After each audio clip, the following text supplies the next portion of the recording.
Here we go.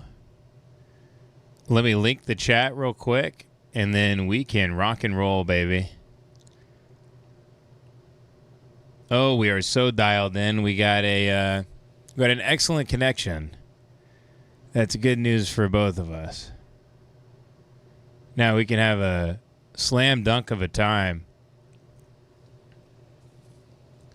God, I get so excited when these start. And then the comments start rolling in. Feels like uncorking a Goliath bottle of wine. Yeah, very good. Everybody's jumping in. Hell yes. Here we go. Excellent connection. Hell yes. Now we're rocking and rolling. Welcome, gays and gals. Fuckbud's right there. Message already deleted by Fuckbud. I can view it, though? I didn't know that. Oh, yeah, he posted in. Very good, Fuckbud. So right now, when I guess when someone posts in and it gets deleted by Fuckbud, does everybody start... Everybody, I feel like they turn into the, like, the guy on the sidelines of his, like, son's football game saying, let the kids play ball. Let them play. Come on, ref.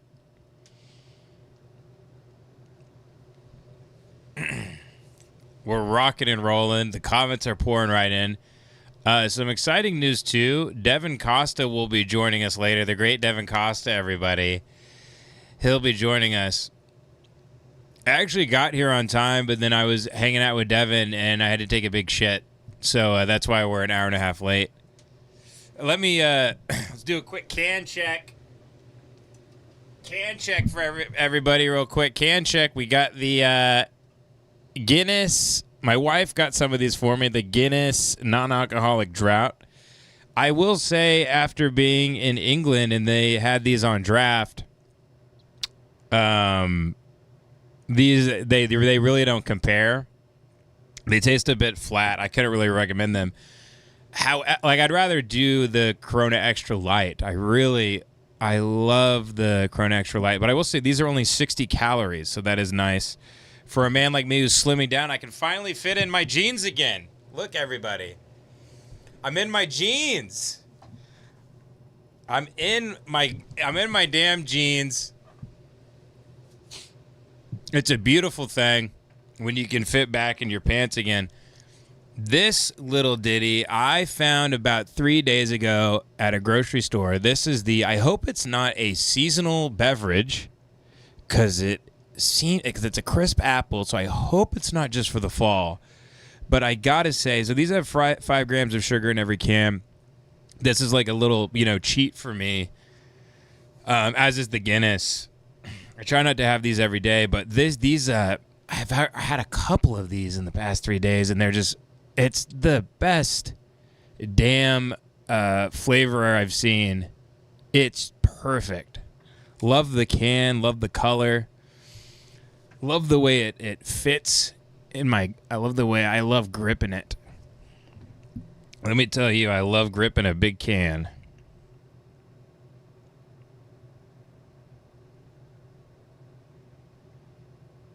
Okay, so let me tweet this out again. Devin Costa will be joining us later. The great Devin Costa, everybody.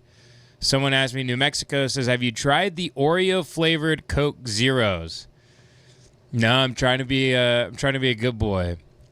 But Sunday coming up, I'm gonna have a cheat day. I hope I don't. I hope it's not like when a heroin addict goes back to his old dose. I hope you guys don't find me like on the side of the 405 somewhere. Let me tweet this out. The last time I tried to binge eat, I can't do it anymore. I don't have it in me. My stomach has shrank. Okay, let me tweet this out. Lemon party clips. Okay, cool. It looks good on this end. I wish it were a wee bit brighter, but it's pretty good. Okay. Getting this. I'm gonna... Thank you, Turd Ferguson. That was expected for sure. Friday growing a dog. Friday growing a dog. It's not a live stream if Turd Ferguson doesn't comment that in the first couple of minutes.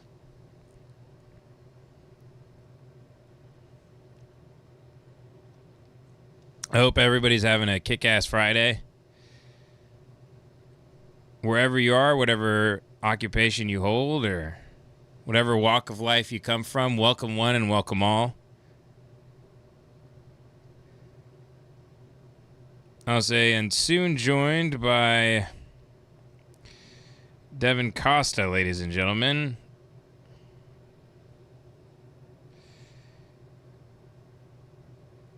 Now, I will reiterate, by the way, I'm building out a website for this, and I think I'll make it where you can't comment on YouTube anymore or donate through YouTube. The chat will all be through a Discord.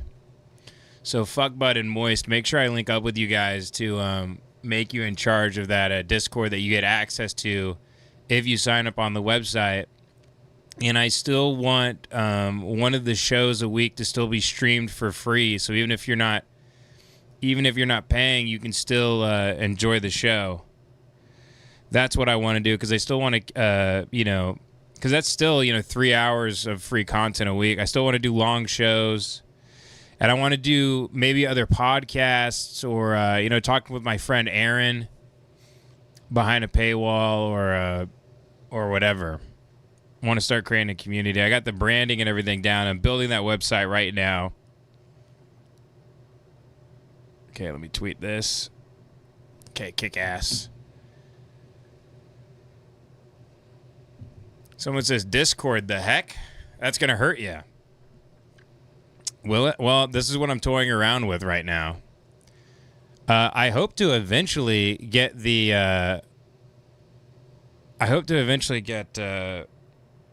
let's crack our first can. Oh, whoa.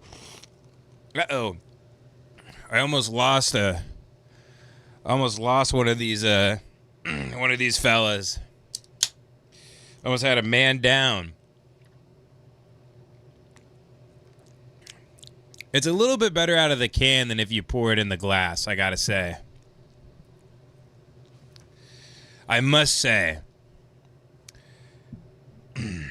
But yeah, if anyone has a better idea how to do these things, eventually what I'm saying is I want to figure out a way to do this show where we don't have to do it through Google. We don't have to do it through YouTube. We can do it in such a way where it's all through. Now, I haven't found the people I linked up with who are helping me build a website, they don't have means to do live streams yet. So, but I still want to do one stream a week for free that like goes to Twitter and goes to YouTube and I guess Twitch, but I've just been told I wouldn't be allowed on Twitch. So I'm working out the kinks right now and I want to launch it by November 1st. Yeah, Fuckbud says you need a Red Bar style website. I agree. I need to link up with the man badly. I would talk to him into the early morning hours. People say don't complicate it. I'm trying to make it simple, and I want to make it in such a way that we can really go crazy. Do it in such a way we're not beholden to advertisers, we're not beholden to Google, and we can comment whatever we want. And have a real good time. Imagining having a time that's unmitigated. Yes, Maddie, right. You still will be allowed to access me.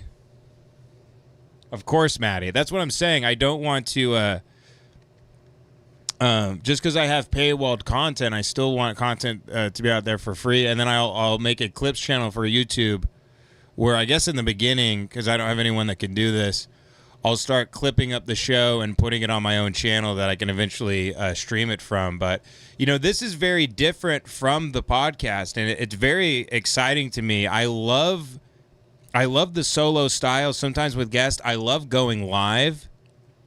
It's very, very fun for me to be live like this and make it more interactive. It's a damn fun time. It's a damn good time. It really is. Jess Martinez says, drink your soda and say bad words, bot. Fuckbud says, love it. Fuckbud, what are you saying I love it for?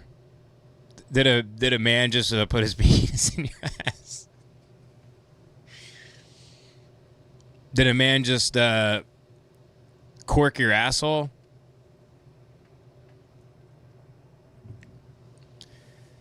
Maddie Rat says your lips look different today. Yeah, they were chapped, Maddie, and I put I got some of this that I put on it. Some there you go. What is that? It's called my wife gave it to me. Lip Balm Lavender from Primally Pure. There it is. She had a vanilla one, and she goes, "You want vanilla or lavender?" And I said, "I ain't no fruit. I ain't no fruit, baby. I'm wearing all denim today, and my hat is phallic. I got those red lips. I'm getting more color to my skin and to my body just because, you know, all the seed oils and the toxins, all the shit is leaving me, finally.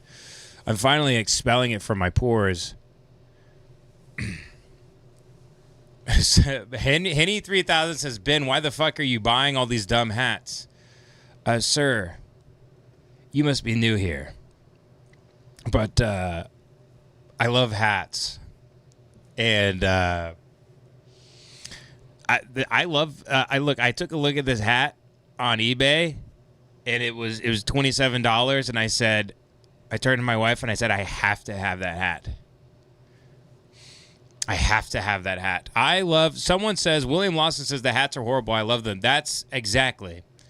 I love things that are bad. I don't necessarily just love things that are good. I love things that got teeth to them. They got an edge. I like a divisive thing. I like a thing where someone goes, "God damn it, that sucks ass. You've done it again." That's what I like. Visors would fit you well, says Fuckbud. I agree. Listen, I got plenty of visors. They're just they're stained with sweat from my toiling on the course. Lance Goodthrust with the 2 says, "Is the website a fallback because of YouTube censorship?" Well, you know, they definitely don't promote the streams or anything. It's not the most palatable show, but often I find myself, you know, definitely self-censoring on here and not being able to, you know, go as far as I want. And especially with certain videos and like how many times we can't watch a thing because music is copyrighted or like a movie clip. And I get hit with stuff all the time after these are posted that they're blocked in certain countries. I have to go through, edit things out so they can stay up. So yeah, moving behind my own, going to my own website makes sense, where I still have free shows and paywalled shows, but you have to be a member to comment on the streams. I don't want to just, you know, do a show where it's just through tips and these things. Just have a more sort of reoccurring thing where these are the members, these are the people that comment. What are they telling me to watch? What's going on? Maybe like a small tip thing through the website that we can access. So, you know, for a very small donation, I can, you know, watch a video if you're on the website. I haven't exactly worked that out yet. I just got the branding and the site's being built right now. So someone says, "Is that a denim shirt?" You're goddamn right. It's a denim shirt. It's a Wrangler. I've had this puppy for a while. I bought a 6.5 ounce denim shirt on Amazon too. That I can't wait for it to come, but I'm not gonna get it till September 27th. And I bought some all white New Balances, and those were supposed to come today, but they got delayed. I'm trying to see if because the Hokas are so expensive. I've had my Hokas for 2 years and they're rotting. I'll show you the New Balance. All white. I'm so excited about these coming. They were, yeah, there it is on Amazon. Making sure, does it show my address? No, it doesn't. Okay, here we go. I got these in the 13 wide here. This is what I'm looking for right here. This, I think if I'm doing I'm thinking, folks, fall, winter, spring. I'm moving more into a denim look, white leather shoes, and then primary colors when it comes to the hats. We're talking reds, yellows, and blues. I think that might be the move for me. I need it simplified. I still need some cushion down there. I'm losing weight. I'm fitting into my jeans. As soon as I get down even more, then I'll maybe get another couple pairs of jeans. But this is, I can see the forest for the trees now. I'm thinking clearly. I got more energy. I'm being a good dad, being a good father. We're kicking ass. Matt says, Ben, whatever you do, don't open the money pit of video hosting. See, well, okay, so I'm doing it with a company that can build a website and then take a very small percentage monthly. That's basically the idea. And they're also a company that can handle all my merch, which is very good. They're much better than Jess Martinez says, Ben looks sad and tired. Get some rest. Do I look sad and tired? I feel really good. That makes me that really upsets me. I mean, not upsets me, but I'm like, I don't I'm very happy, and someone says it's been a trying day for you. Someone says Ben looks jaundiced. Head's a bit swollen today. Someone says you're turning into Henny 3000 says that you're turning into a real girl dad. I'm very happy, and I have energy. My daughter's been teething like crazy, so I didn't get much sleep last night at all. But I've powered through it, and I'm feeling good. So, King colors, yes. Someone says King colors. So my hat size is 7. You see that there? 7 5/8. Yes, sir. Big, because the pitcher for the Orioles, he brought me a bunch of hats that he threw up from the bullpen during the game, which was so funny. None of them fit me. They were all way too tight, so I didn't end up wearing that hat like a... And, folks, ladies are attracted to baseball players. They think baseball players are hot. My wife is no exception. We watch every single Dodger game in my household, and I'm on to her.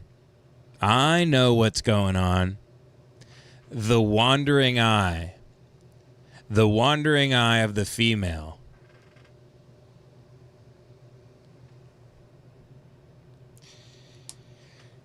I'm just saying, folks, if your lady's giving you some guff in the sheets, you might try wearing an MLB hat. So it says get a jeans cap. Who was that? Diggus 115. Dude, if I did all denim, the Patreon would go to 0 tomorrow. That's absolutely insane. Someone donate $9.99. Oh, 50/50 with the $9.99. Thank you, 50/50. God bless you. Thank you, my friend. Says, I can't remember if I've sent this in before, but it's a classic Barnes & Noble Lunchables for Life.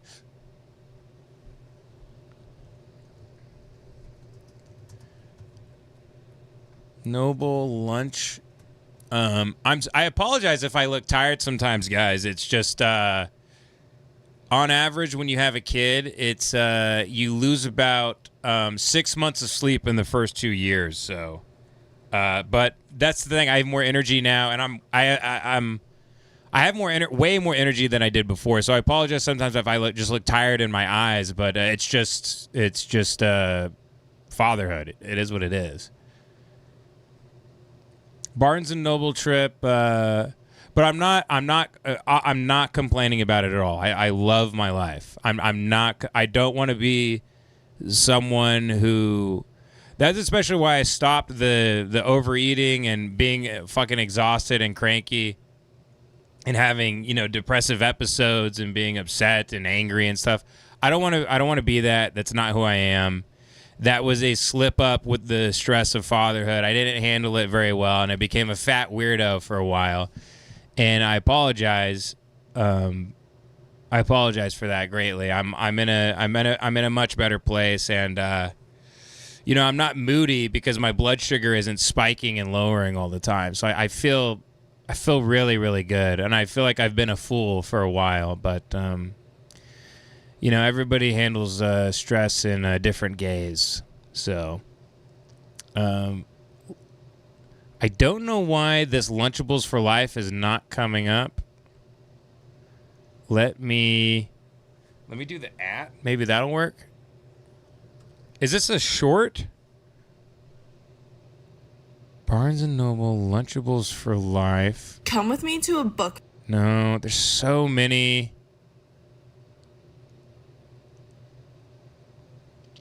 Hold on, guys. Just bear with me as I try to find this video.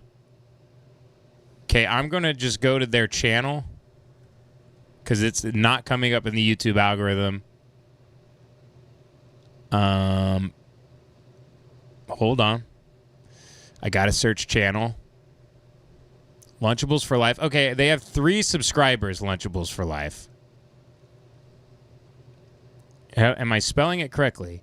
Lunchables for Life. Damn, dude, I'm not finding this. 50/50, could you email it to me, please, buddy? I'm really sorry, but it is not popping up for me. Lunchables for Life only has 1 video, and it's not titled that.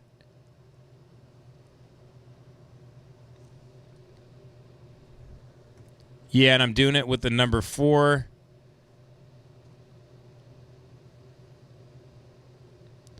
Dylan Farnum with the 10 says, I recorded a clip, an intermission, no violence or racism, just pure discomfort. You got into it on Twitter with guy top left when you were doing your trolling thing. Okay. Okay, let's see what old Dylan Farnum is up to.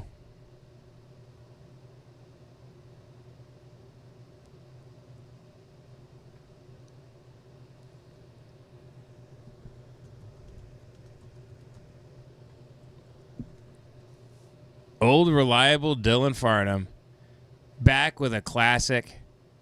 He's just Dylan Farnum's just a goddamn jukebox of classics. All you got to do is hit it with your elbow, and another classic comes out.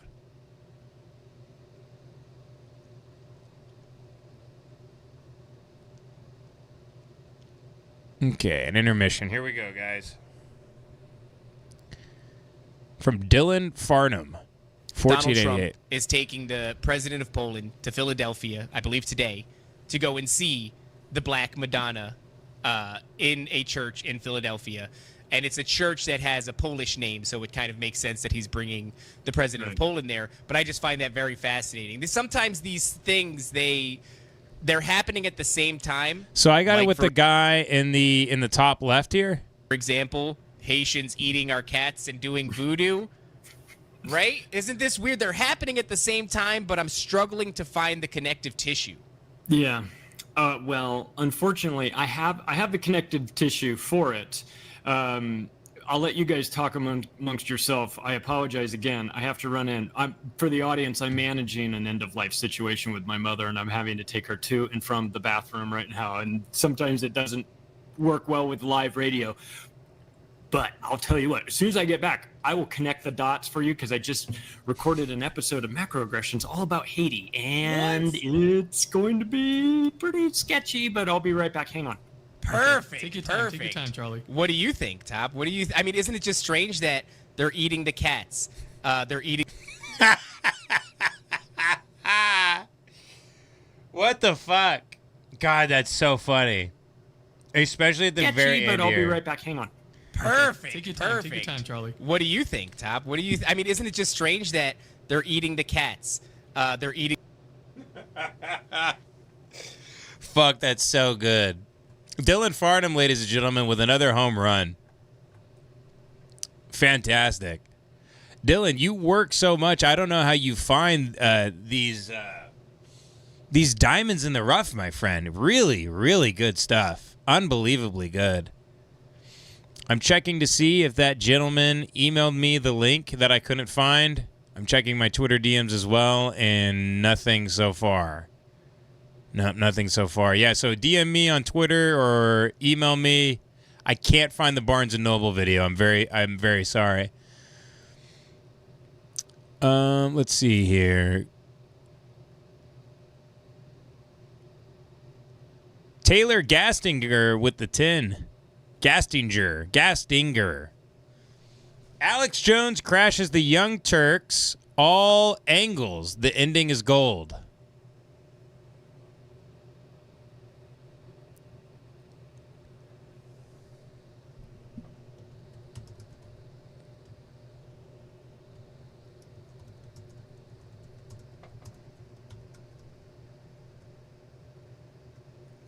God, it feels so good to fit in my jeans again. It's such an amazing feeling. Okay, and you want to see all angles. All angels. All angles, which one's the all angles one? There we go. There we go. Third video down. Here we go, boys.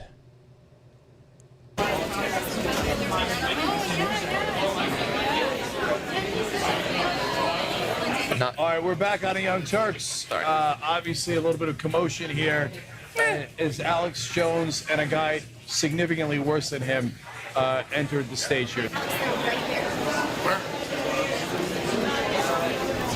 they're live on YouTube. Point them out. They're right here to the left. There's change. What changes in demographics is that he wins white males in such overwhelming numbers that it overcomes every other demographic advantage Hillary has. Come sit in your lap. Oh, How's Jesus it going? Christ. Hey, Alex Jones, how you Good to doing? see you, man. You're looking sexy. All right. Hey, how's the revolution going? You guys starting the revolution? We are indeed, Alex. The revolution is afoot. Welcome to the Young Turks. The overthrow of America is not. I am going to restore American democracy along with progressives and I don't really know anything about Sink Unger or whatever, but I never approached him just based on the name alone. You know, when there's like some sort of strange name for a venomous animal. Sink Unger is the sort of name that you would see on a placard at a zoo of something kept behind glass, and you would stare at the glass for maybe 30 seconds with in their little terrarium with the rocks and the little the foliage and stuff, and you might see a tail or something in the bits of wood that it lives in, but you'd go, I don't know, man. And you just move on to the next thing. You're like, I don't know what's in there, but I don't want to find out. That's how I feel about this guy. I don't even know if I'm saying his name right. Isn't it Sink Unger? Here we go. Hold on. Sink Uger. Yeah. Look, fifth down pronunciation. Sank Uyghur. That's how you say this motherfucker's last name? You gotta be fucking kidding me. Sank Uyghur. Sank Uyghur. Fuck, that's so good. God damn. Yeah, you should fucking sick wigger. conservatives in this country. All right, well, Cobwebs commented Saint Uyghur. That's so good. gotta tell Oh, you, that's so funny. I am really, really proud to be here with you. It's good to meet you in person. I don't think How are you guys doing? we're doing okay. You like all our Hillary for Prison shirts everywhere? No, I kind of despise it. What shirts are they?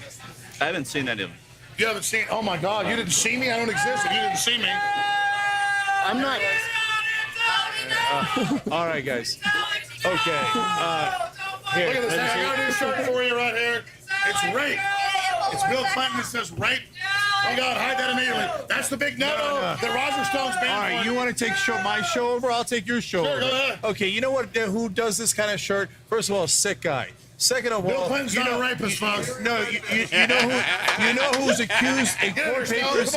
You know who's accused in court papers of being a rapist? Donald J. Trump. Donald Trump, Roger Stone. You know that. It's in court papers. Oh yeah. And you're a sick dude, Roger Stone. I want to have a rant off with you right now.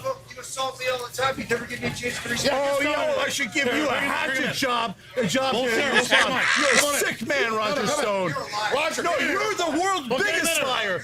Didn't you admit that you lied about Elliot Spitzer? Didn't you already admit that? You're not afraid of him, are you? You're not afraid of him. Get him in here. And first of all, Alex, this ain't your fucking show. I don't know. And Roger, it certainly ain't your fucking show. Are you afraid to debate him? Okay. Afraid? Are you kidding me? No. You're afraid of the rape allegations.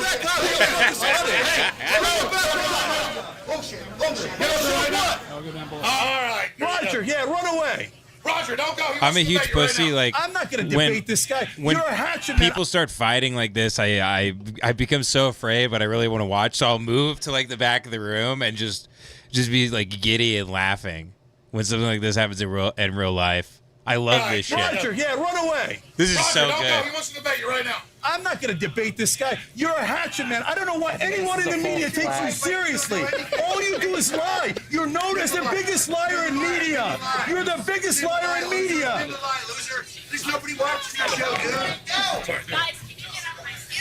Don't get too mad. We gotta have a. All right. Well, first of all, I think I've offended Dylan Farnum. He said Jesus bin. Sorry, Dylan. You're actually really upset.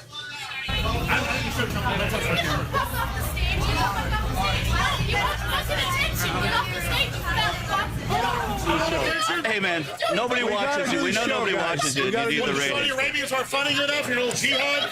Hey, first of all, let me explain something. All right. Okay, this is bullshit. Okay, hold on. We're against Saudi Arabia. No matter. We talk about that all the time. Yeah. We talk about that all the time. You don't know shit. What do you think? The lizard people are in charge? No. Is that what you think? Hey, your pants are kicking your ass. Is that what you think? You're the anti-liberal. Look, dude, it's so great how Alex stays in the pocket throughout this, and it's a textbook own. He is it's a grade school schoolyard own. Classic shit. You love to see it. Whether you're 9 years old or you're 47 and you're live streaming, it's all the same shit. And Alex, he's a master of it. This bullshit. We're being nice here. You know what I care about? I care about the American people. You're the one flipping out. Anybody heard of me? Is that Jimmy Dore? Get the fuck off my stage! Get the fuck off my stage! What the fuck? What a fucking cowardly little bitch. Yeah, get the fuck out. I'm right here. Did you spit in his face? Right here. Did you spit in his face? Right here. Did you spit in his face? So I'm asking you, did you spit in his face? That's pretty awesome. Hey, I'm rolling mentions if you want to say something. No, we're just here. I hear the Young Turks want to interview us by one of their people. They bring us over. They say, jump up on stage with him, some guy.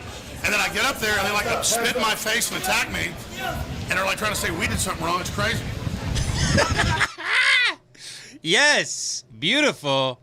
What I need an ID on that. Yeah, because he said it was about Trump, so I assumed it had to be 2016. Even though the video quality makes me feel like it's like 2012. But anyway, regardless, fantastic submission there. I love that. That was really, really good shit. Fantastic work. Let's see here. Where do we go now? Let me check my email to see if my boy emailed it to me. Nope, still got nothing from that past video. The one, Lunchables for Life, Barnes & Noble, still, you're going to have to message me on Twitter or email me if anyone knows what's going on with that. Let me know. I don't want to skip over the man's submission. Grant Guillemette, what is Grant Guillemette saying? Fucking click off. There we go. Okay.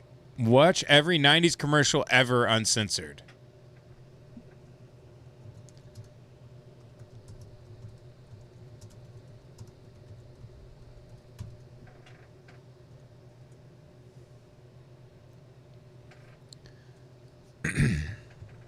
Here we go, boys. Guys,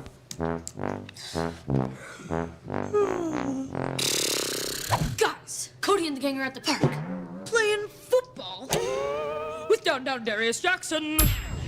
Let's go! You're not going anywhere without your big game liquid slam. Excellent!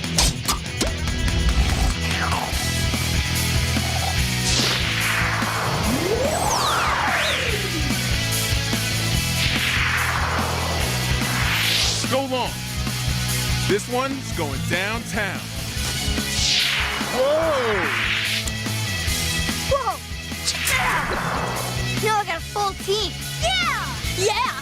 Liquid slam. Liquid slam!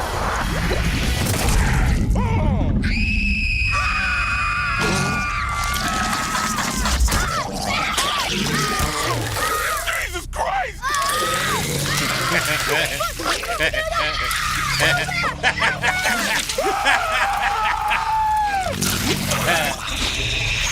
Come on!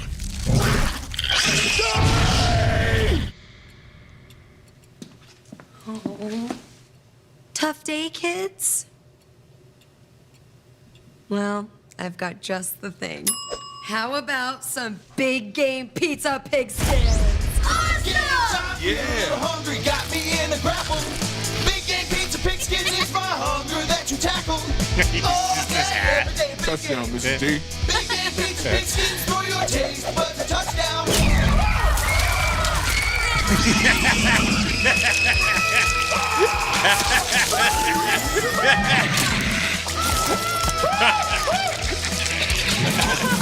Sap your hunger with Big Game Pizza Pigskins. Right. Pizza that tastes better on a football. That's Always good shit. with adult supervision. Man, well done, these guys. Good Lord. Man, they do a damn good job, huh? That was fantastic. Who are these guys? Rocket Jump 2. This is their second channel, so they're very popular, I guess. Oh, they haven't posted in 7 years. Huh. Anyway, moving on, everyone. That was very funny. Based native with the Canadian 7. YouTube Fritz the Cat realizes the truth. 19-second video.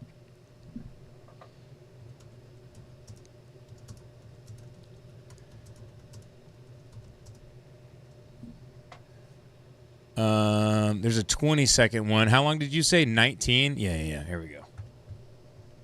Boom, baby. Excuse me, certainly, hello? You who down there? Excuse me, did anyone find an earring? I mean, I dropped my earring in the trash. You'd recognize it. It opens on one side. It's kind of a jade color. It's got a picture of Errol Flynn and Alan Hale naked. Christ, Lucifer's a faggot! I'm going to play that one more time. I'll play that one more time. Excuse me, certainly, hello? You who down there? Excuse me, did anyone find an earring? I mean, I dropped my earring in the trash. You'd recognize it. It opens on one side. It's kind of a jade color. It's got a picture of Errol Flynn and Alan Hale naked. Christ, Lucifer's a faggot! How true that is. Beautiful. That kind of that one line sums up Christianity, really, right there. That's all you need to know. Scronix with the 13 says YouTube Monty Python The Visitors.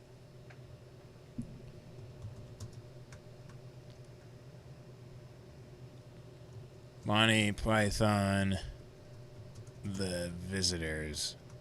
No one's ever been like people always go, "Oh, God could be a woman."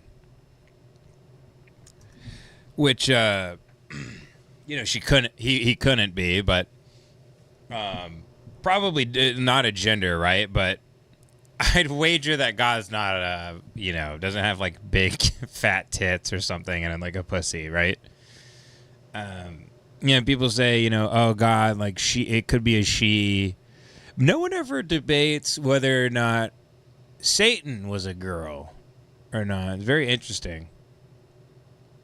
No one, like the other genders, never try to claim that. No, I've never heard someone protesting about that.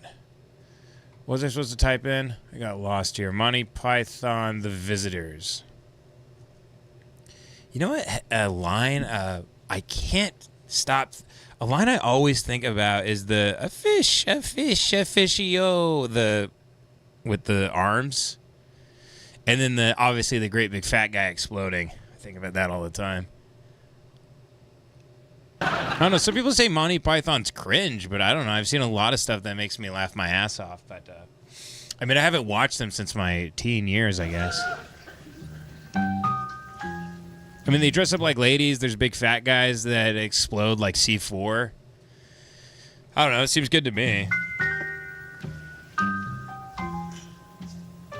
Would you mind terribly if I held your hand? Oh no, not at all. Oh, Iris, you're so very beautiful. Oh. I mean, this is already funny to me. Do you really mean that? I do. I think I'm beginning to fall in love with you. It's just funny. Oh, Victor. Silly, isn't it? No, not at all, dear sweet Victor. No, I didn't mean that. Only just us being so close together for so many months in the soft toy department and yet never daring to... Oh, Victor. Oh, Iris. Oh. Who can that be?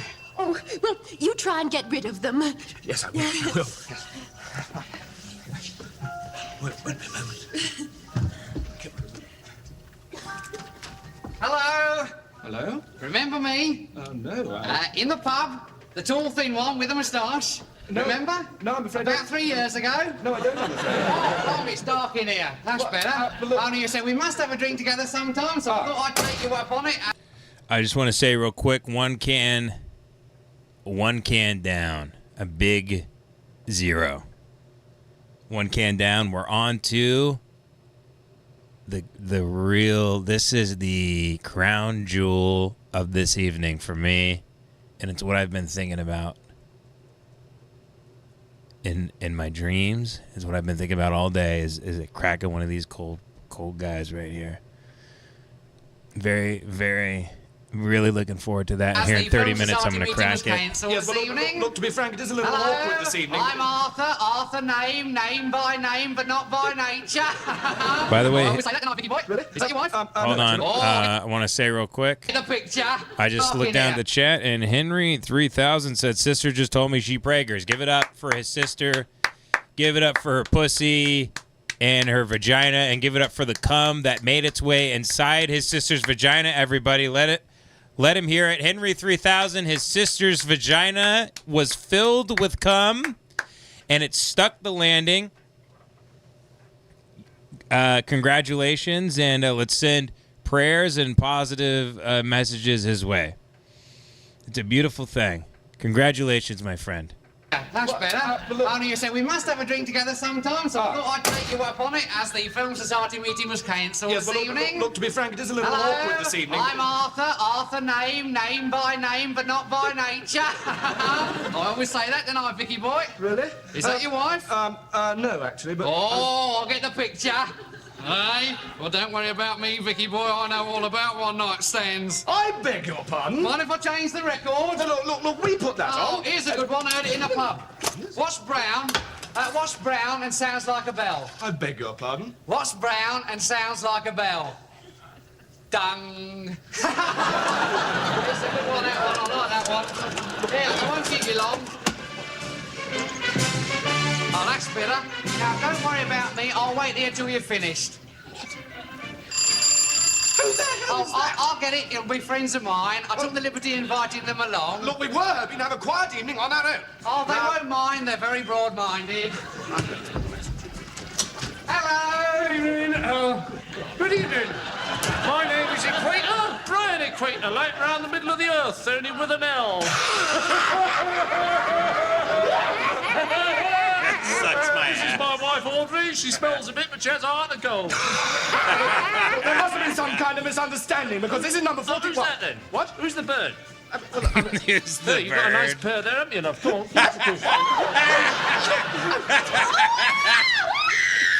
Shut up, you silly bitch. It's only a bit of fun. No, look here. Now, see, when's the last time you've seen a man assault a lady in a sketch? You guys are still going to say Monty Python is cringe after that?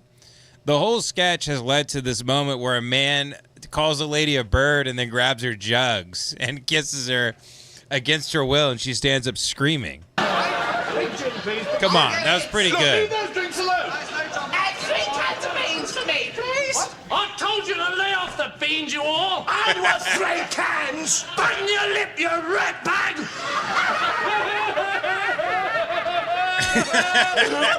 Was rather witty, was it? Where's my gin? What the hell's that? Oh, I took the liberty of inviting an old friend along, as his wife has just passed away and he's somewhat distraught, poor chap. I hope you don't mind. Oh, my God, what a simply ghastly play. Yeah, it's not too good, is it? A pint of creme de menthe, Now we got a my gay friend. guy. Well, how are you, great prop? Bit lucky. Oh, no wonder I was sitting on the cat. I brought along this simply gorgeous little man I picked up there. Is he sexy then? I had to bring the goat and he's not well. I only hope he don't go on the carpet. Go on then, love. Drop him. Blimey, she don't go much, do she?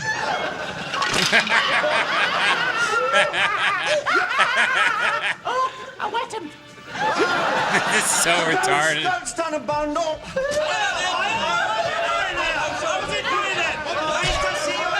Get out, all of you! Go on, get out! Get out! Sit out! I beg your pardon? I'm turning you all out. I'm not having my house filled with filthy pervert. Now, look, I'm giving just half a minute and then I'm going to call the police, so get out! I don't much like the tone of your voice. Right, let's have a ding-dong. This is so retarded.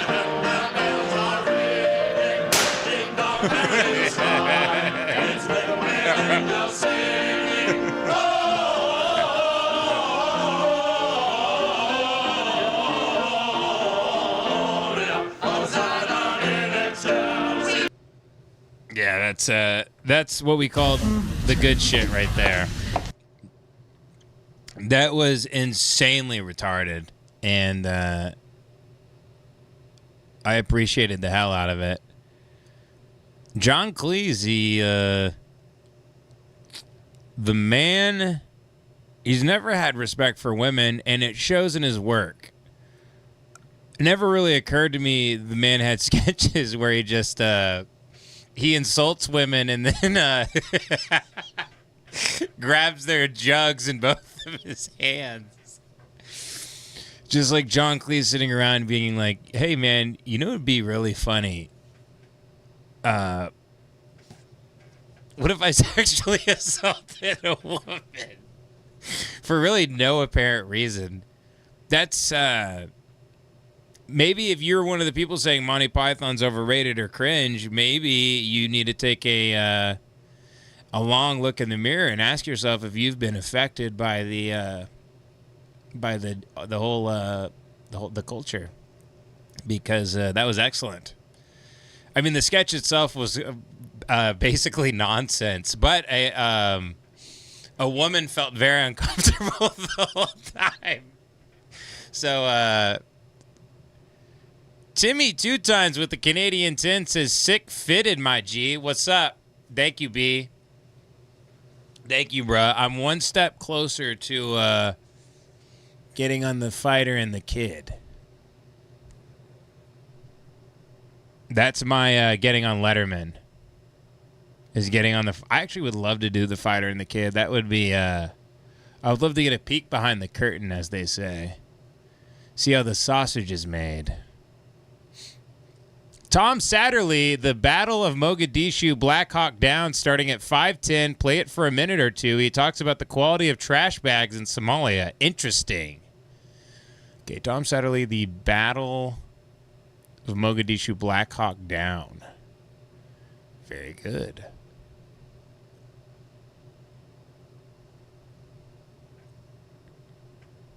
Okay, and he's set to go to 5:10, play for a minute or two. Previously on the Sean Ryan Show. Yeah, I grew up in Columbia. Dude, I've been meaning to get into this show.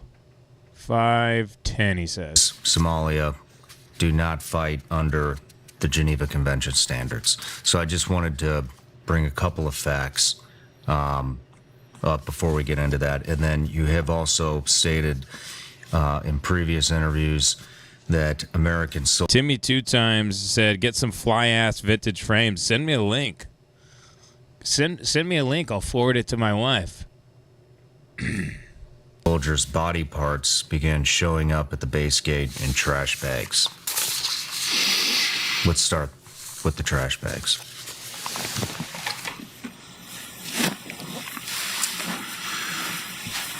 I guess it makes sense that these guys take life so seriously because they died for it. But you think they'd kind of see the absurdity in everything, having seen so much death. Which is why these guys weirdly feel very performative to me, and they always feel like grifters because there's never any like there doesn't seem to be like levity or like appreciation for life or like the day to day. They seem to be like performing in the, like if you were cast as a soldier in a movie, this is how you'd be. You'd be like very like sort of grizzled and serious and never smile and blah, blah, blah. And, you know, like a crime macho kind of guy. Because, you know, what's weird is every Marine I knew that came back from Afghanistan and shit, like in the 2000s, and everybody I knew that became Marine, they came back, they never talked about any war they'd been in. Never wanted to talk about it at all. And they all got, like, really fat. And these guys are, like, in shape, and I don't know, it all... And all they want to talk about is war. They want to talk about war the way I know guys who are obsessed with war or haven't been to war talk about war, where they read books about World War II and Vietnam and everything, and they know everything about it. They seem to be more fans of war rather than people who have participated in the fucking thing. And a lot of them feel like they're maybe a part of some sort of intelligence agency or getting paid money by people. I haven't really seen... and then it later comes out that they're usually lying, like Marcus Luttrell or Chris Kyle or whatever. So, I don't know. These people are very untrustworthy, but it makes for like a pretty funny watch because these guys... Everything's very, very serious, and everything's war, and everything's life and death. You know, it's so funny. Let's see what the fuck this guy has to say. Oh shit! Retired Delta operator Tom Satterly. Was he wandering through a graveyard or something? Somalia do not fight under the Geneva Convention standards. So I just wanted to bring a couple of facts up before we get into that, and then you have also stated... Yeah, the chat is agreeing with me. You guys are saying glowies. Yeah, I know a special forces vet that's chill as hell. Yeah, that's what I'm saying, man. These guys are like people who watch this. Yeah, Fuckbud says military propaganda. The audience is people who actually have never been to war. It's people that glorify war. It's all very, and I guess people that want to sign up and like join the army and whatever. Not that there's anything wrong with that. I mean, certainly not something I would do. But then again, you know, I'm not. You know, I can barely touch my toes, so you know, I'm not. I don't think I should be in battle. But in previous interviews, that American soldiers' body parts began showing up at the base gate in trash bags. Let's start with the trash bags.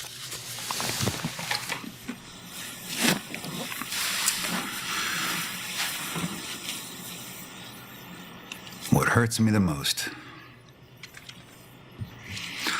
about the trash bags probably happened a couple years ago.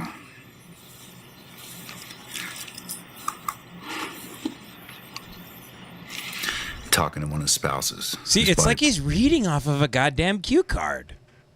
Okay, we're gonna get through this, but one really quick second, everybody. One really quick second. I have to take a piss, and I'd also like to prove to you that my jeans actually fit because you guys are commenting like, do they actually fit? They do. I gotta piss. Give me 1 second.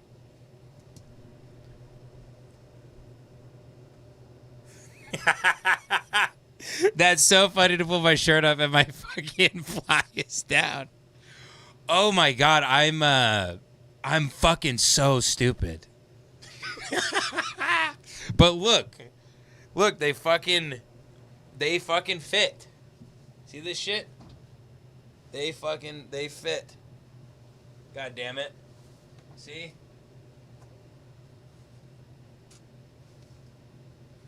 Now I gotta piss. Everyone be nice. Everyone be nice. We're right back.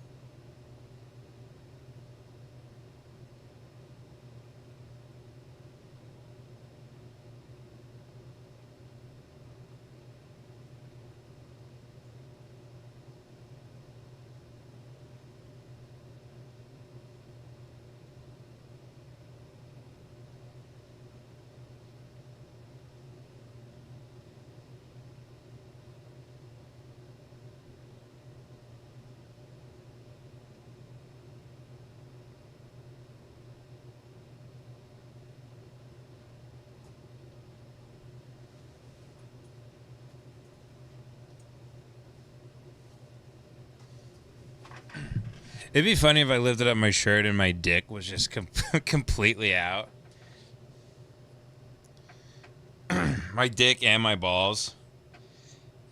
My pubes are stuck in the zipper. A couple people have definitely screenshotted that, and if it's not on the Reddit, it's in someone's fat folder at the very goddamn least.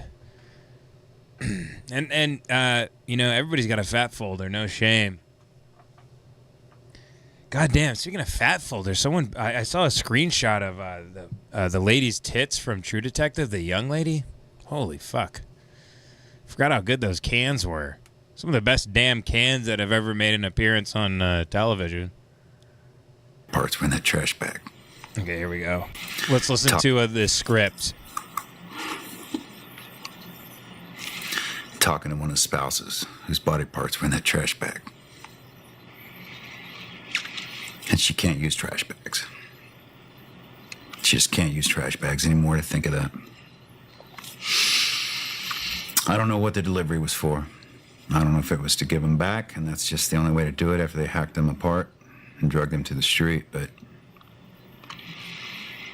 I mean, that's sad when that's how you identify people, is in body parts in trash bags delivered to your front gate. And I think it might have been of something to try to appease us, maybe, to slow us down. From what I think they knew would be hell unleashing that we wanted to. Yeah, or taunting. You know, I don't know what their purpose was, but it certainly angered everyone. Who were these guys? I think the body parts were from probably part Gary Gordon and Randy Shugart and maybe one of the crew chiefs. That they had overrun that crash site number 2. Where guys had gone in. Once the guys got on the ground and fought their way to them, two other snipers that requested to be put in 3 times were denied, and then finally given the okay to go in, just crash site number 2. I mean, they didn't find anything. It was too late. Everybody had been taken out. They'd captured Durant, and so they came out and exfilled back out, but I think all the body parts came from that crash site. Fuck, man.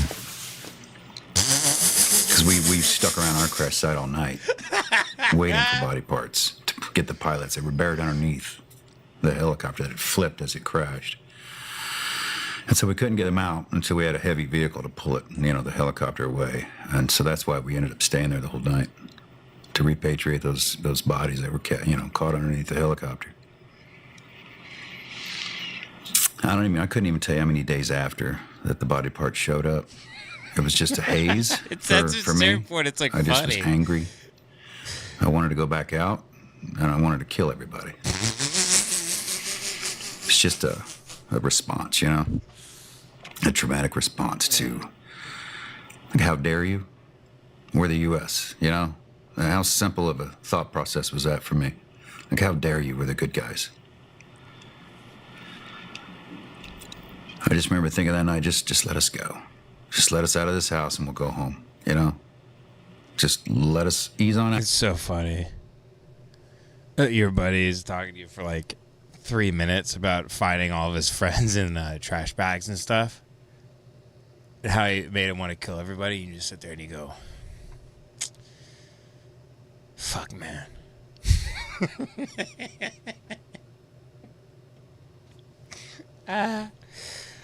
Oh man, that kicks so much ass. That guy doesn't seem real at all to me, to be honest. Seems like a bunch of junk to me.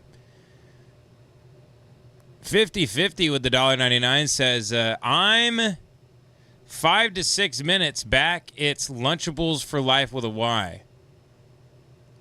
I'm 5 to 6 minutes? 50-50, what are you saying? I'm 5 to 6 minutes back. It's Lunchables for life with a Y. Okay.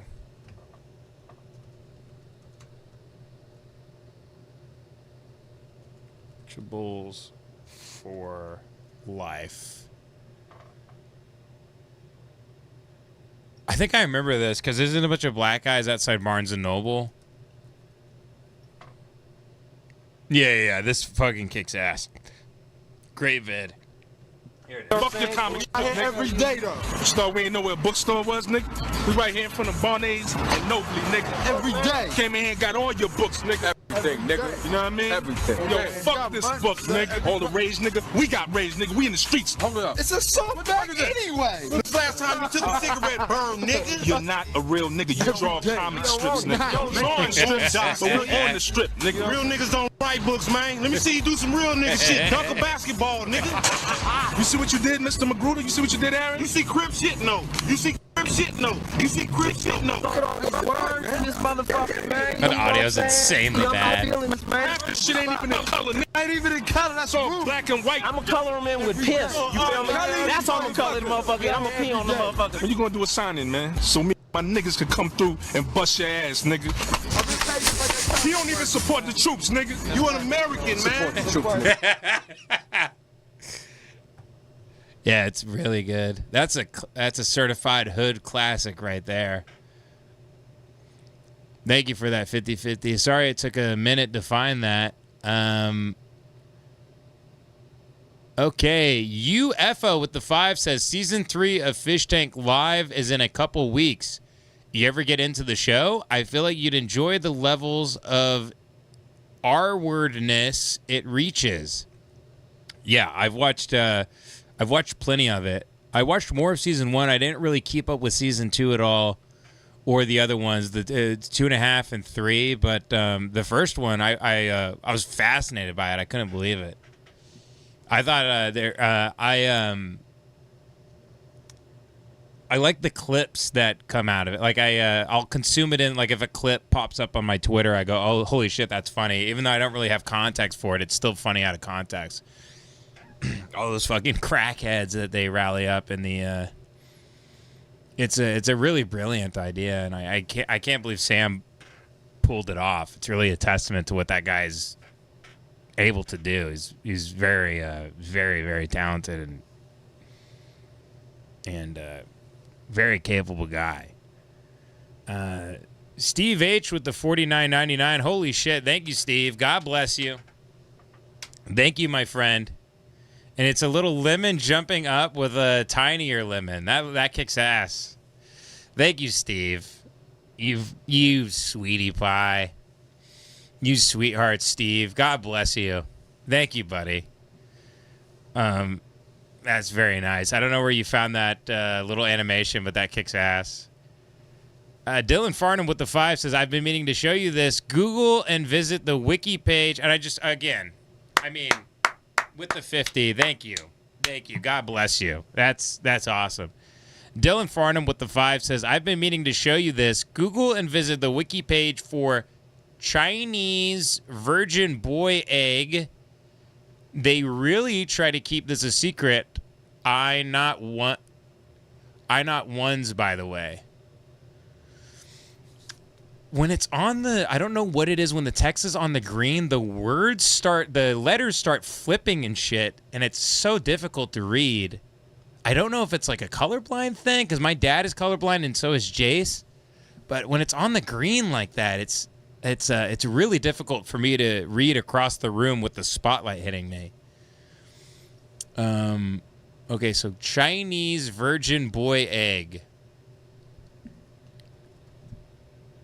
Is that what I should call the, when I brand this show as its own show, should I call it Chinese virgin boy egg?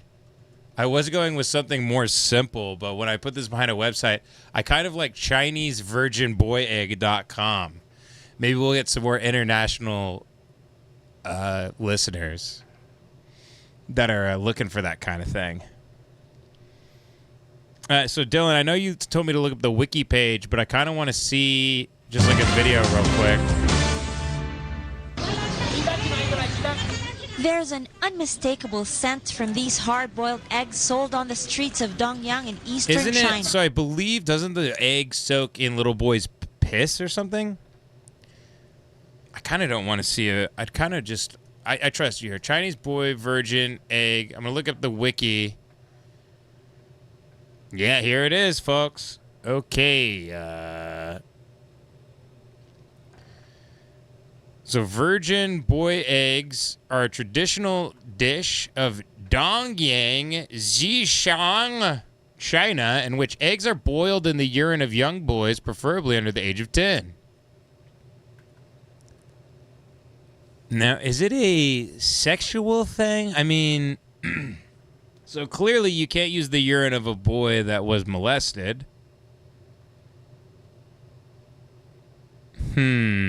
Yeah. They don't... So it's very vague. They don't know why they have to use virgin boy piss to soak the egg. We're all very confused ourselves. China. It's heated over a stove. After boiling, the entire surface of the eggshells are cracked and they are placed back into the urine. The used urine... Now, I wish I could have had, some sort of income at the age of 10. If, all I had to do was piss in a big pot that a Chinese man was holding underneath me, it wouldn't be too bad. I'd especially try to, get some of the piss to spray on his face on accident. That'd be a fun little... oh, my God. This is insane. Virgin boy eggs are widely accepted as tradition. Boy egg vendors go to the elementary schools in the city where they collect urine from young boys, preferably under the age of 10. Children who have been raised in the city are used to the practice and relieve themselves in basins that the vendors place in the hallways. The teachers often remind the boys not to urinate in the basins if any of them have a fever or feel ill. Now, you're telling me this is the same country that started COVID.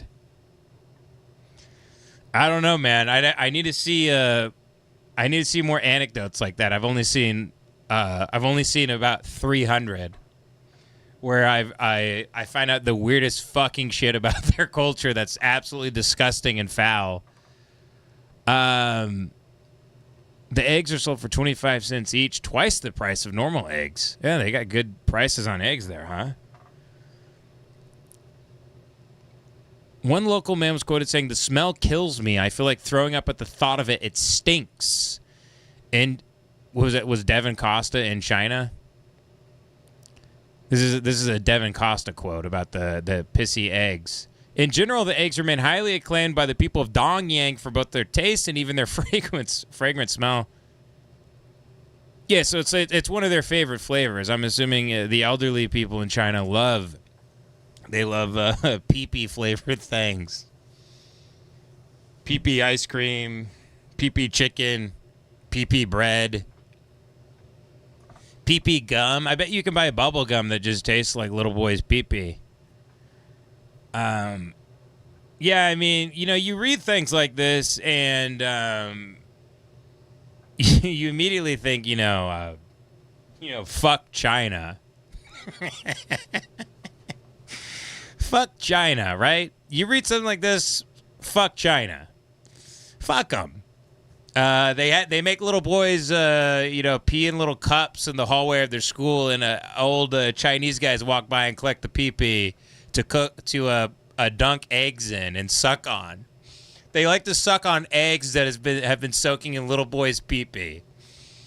It's widely viewed as unsanitary. You don't say, huh?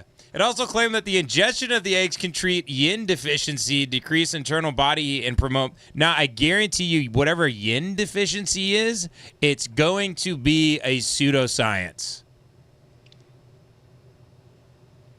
Is an alternative medical practice drawn from traditional medicine in China. A large share of its claims are pseudoscientific, with the majority of treatments having no robust evidence of effectiveness. That's when I need the red bar, the shatter button. I wish I could have hit that right in that moment.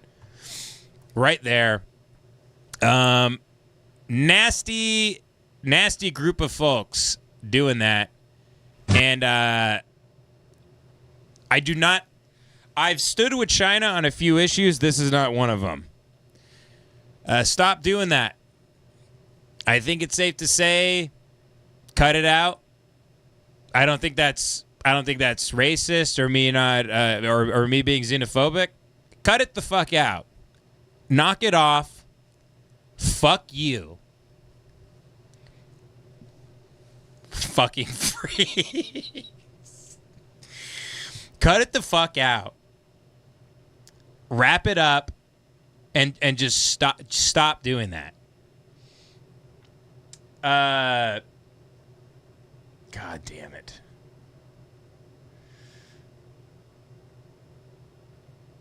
Gank with the 10 says, love you, Ben. DM'd you a vid on Instagram from YLK. Okay, I can go to Instagram on this now.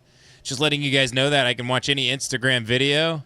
It finally let me on here. By the way, here are every time I go to Instagram now on this computer, it just goes right to this video. That I feel so sick and can't even breathe. This isn't even. By the way, she's really been at it.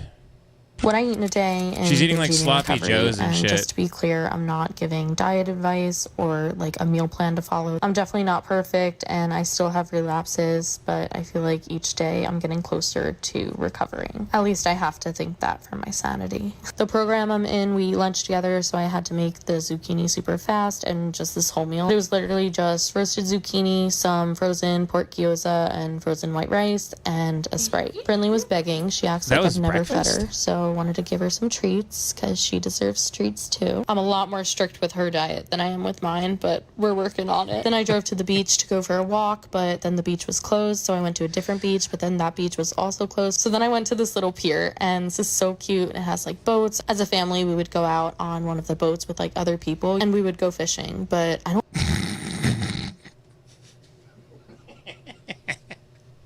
She wraps up the fucking sushi, the seaweed paper in her hand with rice, and then dunks it into the ocean and pulls out a crab. Like a fresh hand roll. I don't like fishing. I don't fish at all now because it makes me really sad just like seeing the little fish struggle. So no fishing for me, but it was fun to go and just walk. Something I struggle. It would be funny if a whale jumped onto the pier and started fucking her. Started mating with her. Struggle with is like the all or nothing thinking, and I always feel like I need to either cook like a bomb ass home cooked meal or like binge eating on takeout. No, you don't have to. No, you can simplify things, honey. Have a piece, like grill a piece of chicken and have like vegetables. You don't have to like spend 4 hours cooking some huge dinner or go to the grocery store and buy a bunch of processed crap. I don't think this woman's actually rage baiting. I think she's lied to herself so much she doesn't know what reality is anymore. definitely find it harder to control myself. And that's why on she posts takeout. videos of her like, "Hi guys, I'm in binge eating recovery. Here's a bunch of sloppy joes I shoved up my ass." And then I rewarded myself with a sleeve of Oreos. Food, but also being disabled with my leg injuries, it can be really hard after a long day to stand and cook a meal. So I'm trying. She can't go a single video without me mentioning her leg injury from the car accident. Which, by the way, we still don't have the details on that. Did she swerve off the highway because she saw the Oscar Wienermobile? We'll never know. Maybe next season she'll reveal what happened. Trying to see like where I can change things up. Tonight I had all this pre-made stuff, barbecue chicken, box stuffing, cream spinach. It wasn't horrible, but the chicken kind of was. It was like covered in sauce basically. I wouldn't buy the chicken again. Although this isn't the healthiest, it is better than what I ate yesterday, and for that I am proud. Bedtime is always the hardest for me, especially when I'm, using my behaviors. For years I only ate one meal, and that was at night. So it can be hard, but I had some popcorn and some candy. What I eat in a day and binge eating. Yeah, then they mentioned like the consecutive years when they only ate one meal, and apparently that was worse than what they do now. Apparently, because it was like, they were being unkind to themselves. You have to be careful, man. If you start lying to yourself, the web you can weave, soon will fold in upon itself and become a cocoon. It's not good. It's a very ugly. And then people just go, "Oh, she's rage baiting." Like, no, she's a disciple of her own bullshit. Make no mistake. Okay, so now let me go to my DMs. This should be from. Why are my DMs not working on here? Hey, y'all. Oh, God. Hold on. Do the DMs not work on... When I click... Everything else is working on here. Like, my notifications are working. If I click DMs, though, nothing pops up. Let me...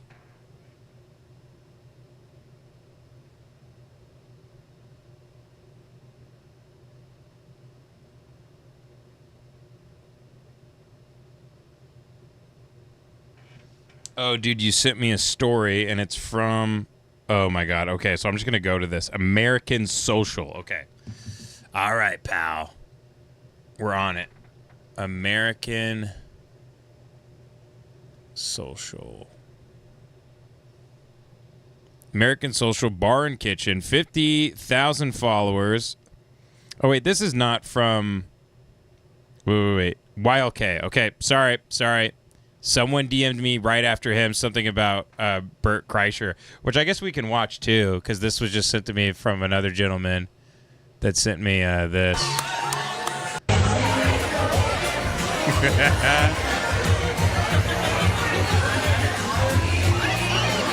Hell yeah, man! These are strong, everybody. Dude, if you're not partying, do you even exist? This is, by the way, this is all right here. This is all life has to offer. Never forget that. If you're not doing this, you're a fucking loser.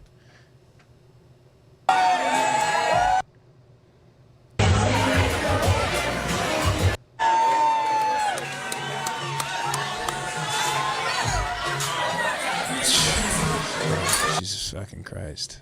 I'm trying to be, I gotta start, I can't check my DMs as much because I am trying to be like more positive and stuff, and I don't want to just be like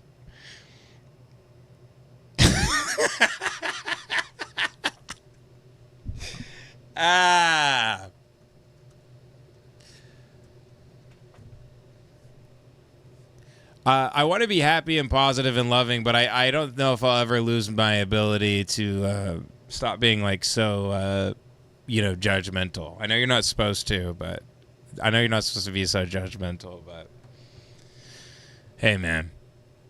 Okay, so this is from this is right here. This is the thumbnail right here. Okay, here we go.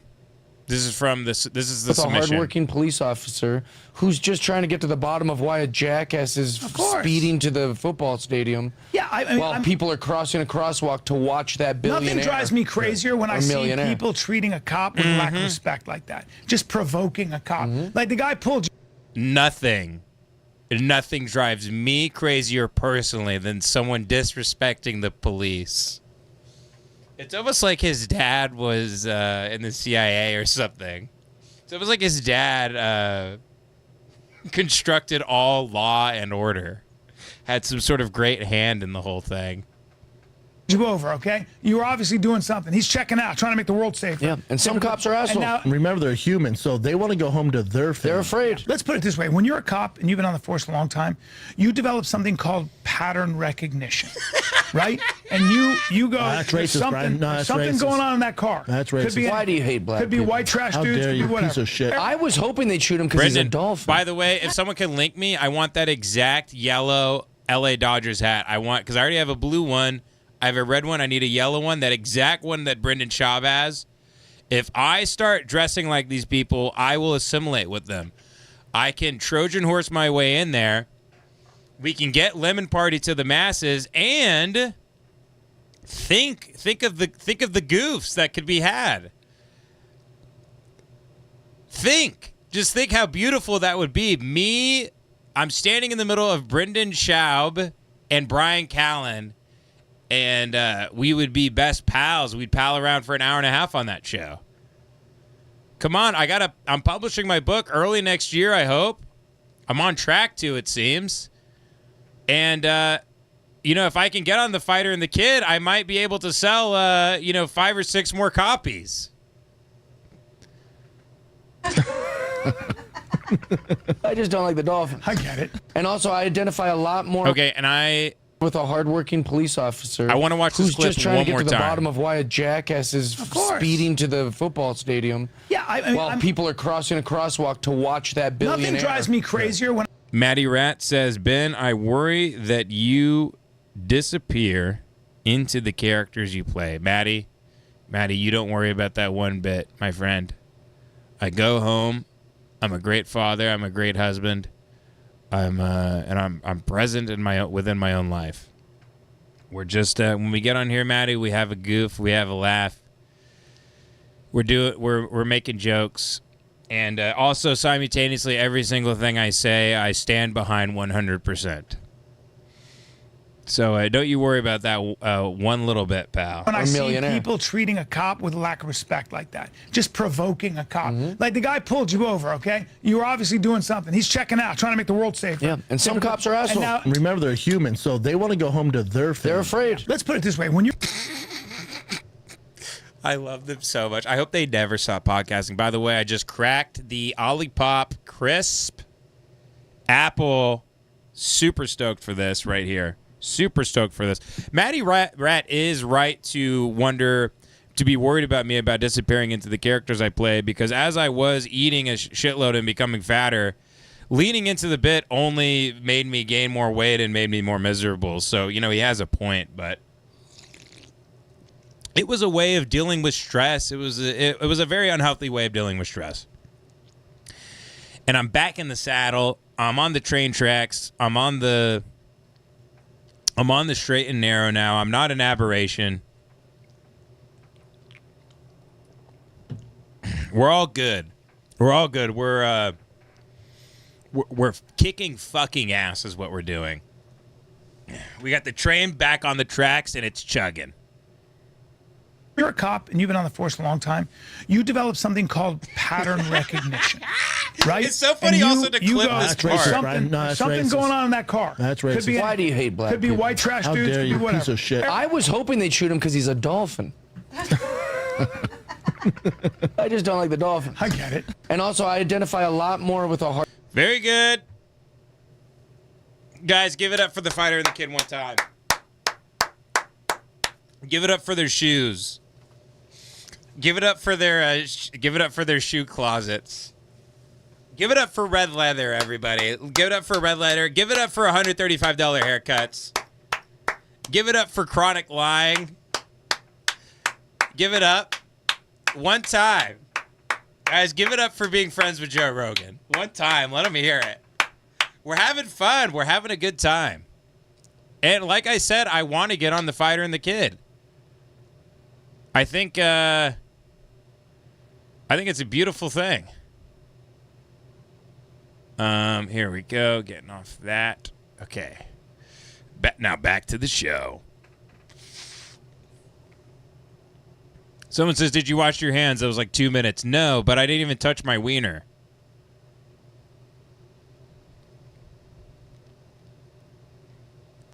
Seamears with the Canadian $4.99. Fucking scroll, goddammit. Come on, you bastard. Fucking hell, scroll. What the hell is happening to my goddamn chat here?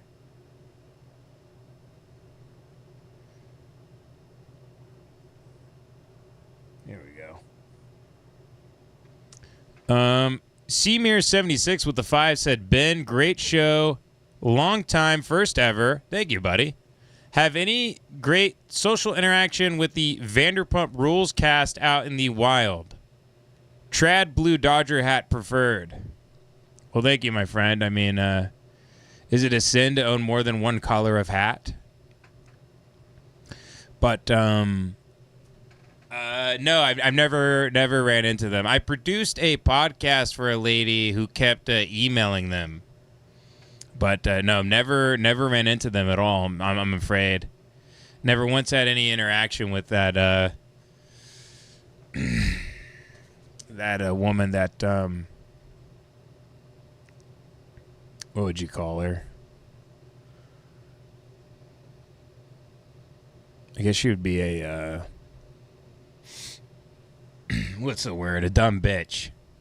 Never had any interactions with that dumb bitch. I was going to call her like a succubus or something, but it's too, don't dignify them by using your vocabulary. Dylan Farnum with the 10 says, I spent 2 years training my body and finally got approved for MEPS to join AF Special Ops the day after one of these crown-eating Marines crashed into me head-on, ending my career, flipping me 3 times.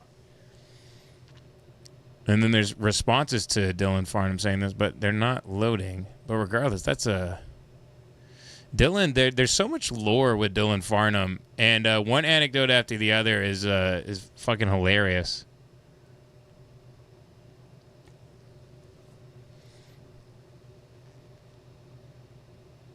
Crown-eating Marines. That's so funny. Gank with the $2 says, miss my super chat to piss, big boy. Wait, what did I miss? Gank, I'm scrolling up to Gank. Where is Gank? Gank. Nope, not seeing one from you, Gank. You big ree. Where is it, Gank? I'm not seeing it, pal. I scrolled all the way up. Oh, wait. No, haven't missed it, pal. Don't see it. I think you need to lay off the sauce a little bit, Gank. Does anyone want to correct me on that? I believe I did not miss his super chat. Not seeing it, Gank. Not seeing it, pal. At Moto388 with a 10 says, is Devin being pegged by Ida? Where is that little otter? Love you, Benny. He's editing some Jock Week episodes, and he said once he was done with that, he would hurtle on down.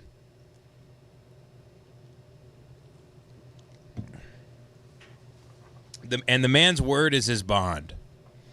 He's a loyal man. He's a great man. I love him dearly. I'm very blessed and grateful to call Devin Costa one of my best friends in the whole world. My life instantly got better the day I met him. Trey Green with the $10 says, look up heat suppressant and check out video explanations. Heat suppressant. Okay.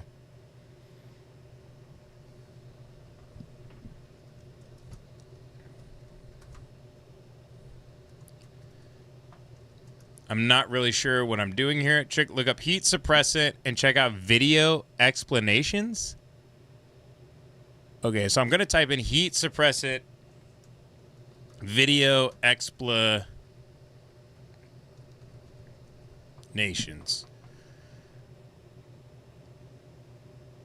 All that's popping up are documentaries about heat, the film.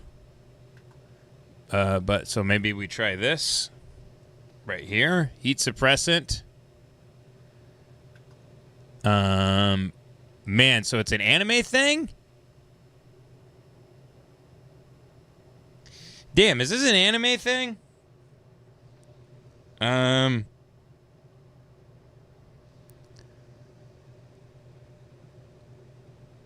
about Numi and Bayo's nutting couch. This is a fascinating corner of the internet I don't enjoy spending time in.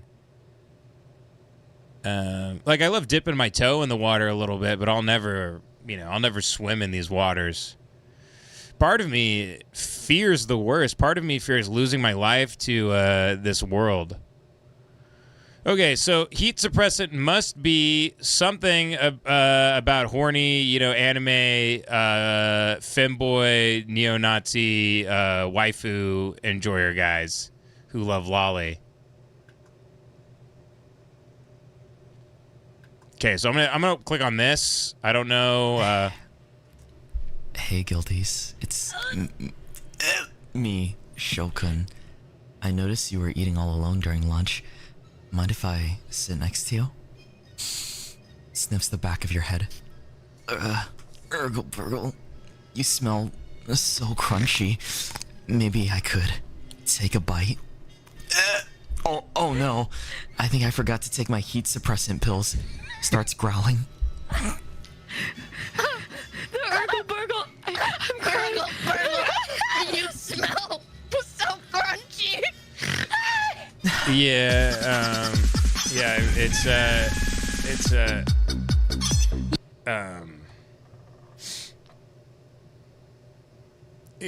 I mean, it's not even worth commenting on, really. It's not worth wasting a breath or brain cells on. But here, let me Google what is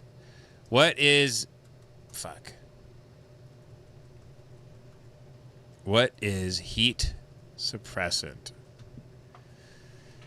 Help the body manage heat. These supplements are available over the counter, include magnesium, electrolytes, and omega-3 fatty acids. Oh, heat suppressants are typically, here we go. This is from a unofficial website. Heat suppressants are typically used to prevent a male from going into heat during mating season, as well as to treat conditions such as hyperthyroidism and hot flashes. Okay. Interesting. Well, that's interesting. Buddy, it seems the guy who submitted this is people are not fans of these things. I can't say I'm a big fan of them either. Can't say I'm a big fan of investigating that. Trey Green says, Trey Green, were you the one who submitted it? Were you the one that submitted it, buddy? I'm sorry. Here, you want to...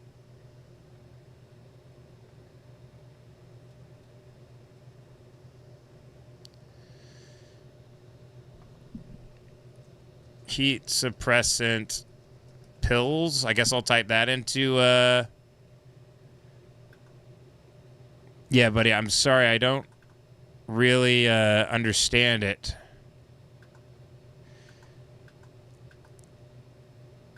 Yeah.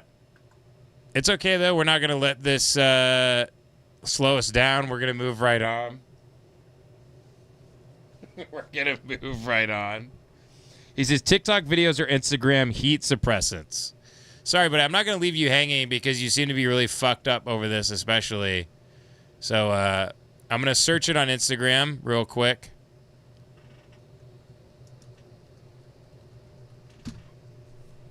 says no results found.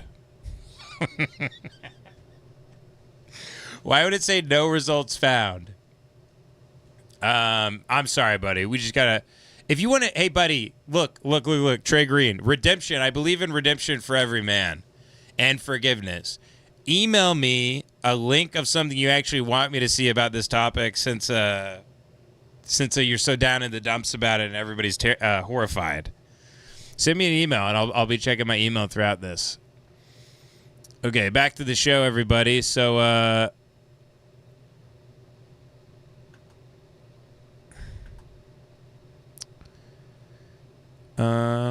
let's see. What do we got here?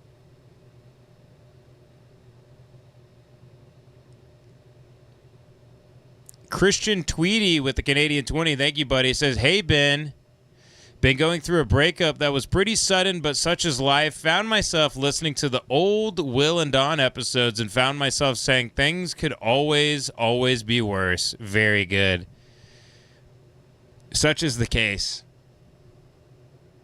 If, Will and Dawn really are the darkness that remind us of the, if you watch them long enough, you can see the sun rays in your own life, the particles of light shining through the atmosphere. I mean, doesn't it make sense if you went outside and you looked at a dark cloud and that's all you focused on for a really long time? The next morning when you saw a regular white cloud, wouldn't it look that much brighter? And that's why I love Will and Dawn. I see the necessity of them. They help man realize his full potential, and they make man see the miracles within their own life. It's a bizarre way of appreciating things, but everybody gets to the river a different route. No one says that, but I just said that. Everyone gets to the river a different route. Everyone. The Monster MW at $9.99 says, Japanese kids go shopping alone. O2. What do the parents in the chat think about this? It's terrifying and cute. Hope you're having a good night. I am having a good night. And I can't wait for the merch and 100th episode. Thank you, Monster MW. The 100th episode is it's over 3 hours. I'm not sure how long it is. I hope you guys really like it. Japanese kids go shopping alone. Okay.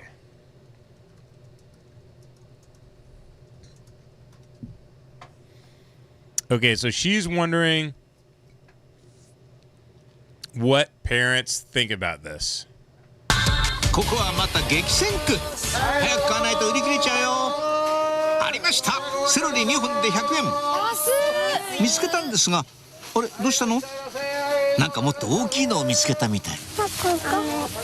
これ買いたいんですけど。これ買う。セロリじゃねえんじゃない？大きなセロリ。いやこれ好きだよ。お金を持ってるんだ。そう思ったんだお母さんね。I know this is Japanese, but I'm still worried they're gonna start squatting over mason jars and going pee pee in them, and then we're gonna get kicked off YouTube. But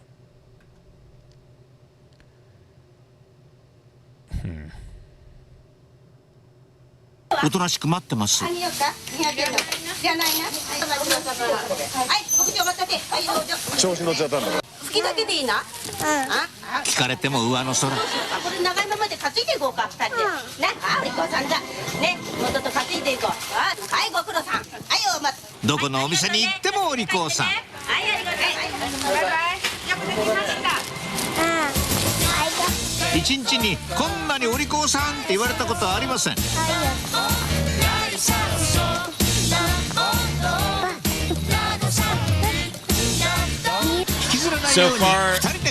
So far, I have no idea what's going on. I don't know if anyone else at home understands, but she's writing a big piece of celery or something.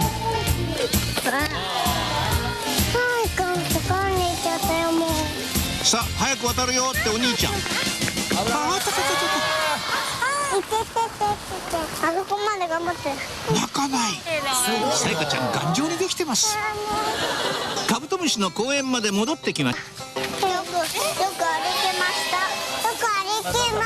これ食べんの？おにぎりを食べたのは3時間前。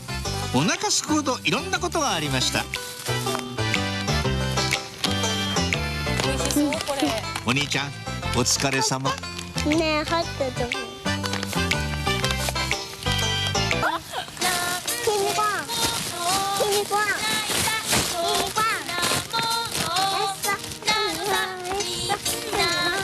楽しかったね。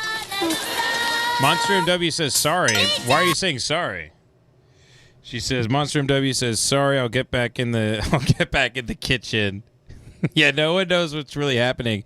She says sorry guys. I've allowed kids into the grocery store alone to run errands for parents. Then Turd Ferguson comes in and says fried egg roll and a dog origin story. Okay, very good. Fuckbutt says where did you find this mess? LOL. Okay, so people, don't be so hard on yourself. People are enjoying it.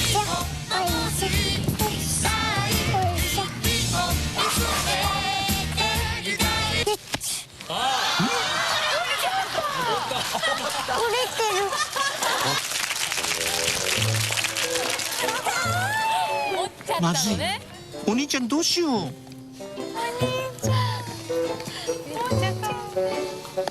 お兄ちゃん。お兄ちゃん。落ちちゃったの？来たつもりで。さやかちゃん、急に元気がなくなりました。つもりでね。Why is this interesting to people in Japan? They watch a show where kids just go to their grocery store?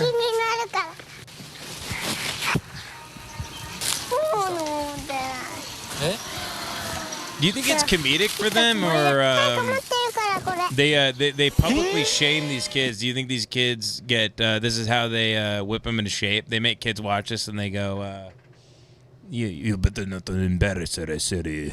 Like it is a stupid kid, like this a stupid kid. If you fuck up one more time, I'll turn you into the fried egg roll and a dog. I don't care if the bitch is a Chinese in the viral video.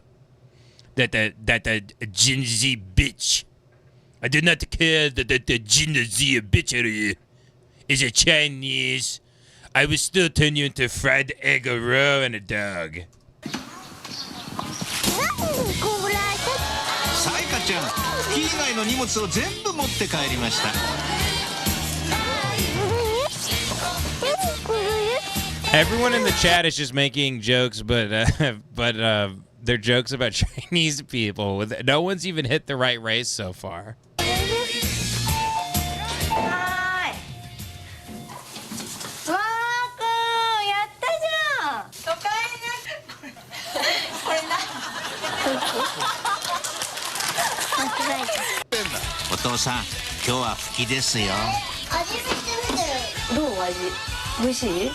Very good.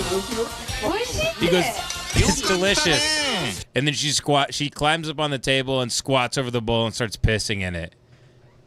Ooh, very, very, very good. Yes, sir. That's the good stuff right there.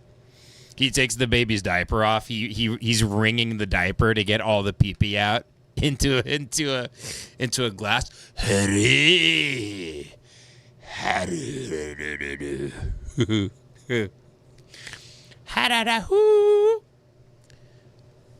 Japanese Adam Sandler.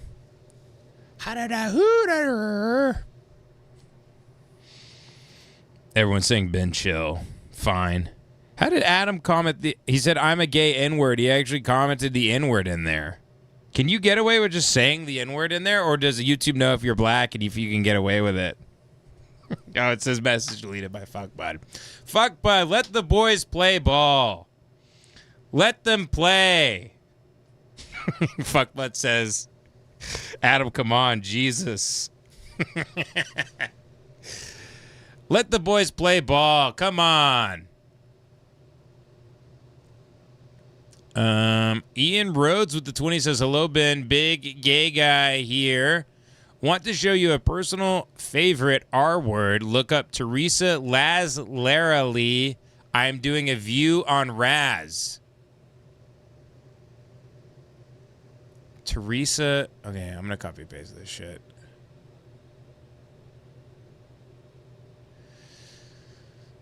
Fuck. Okay, hold on. Teresa Larzalari.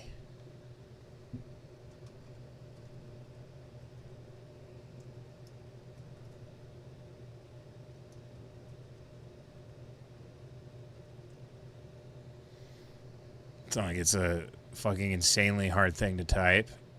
Teresa. It's like 2 S's.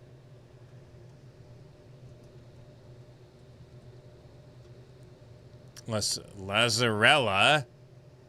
I am doing a view on Raz. What fucking unhinged horseshit is this going to be? I'm not seeing anything. Literally, nothing is popping up. Lazarelli.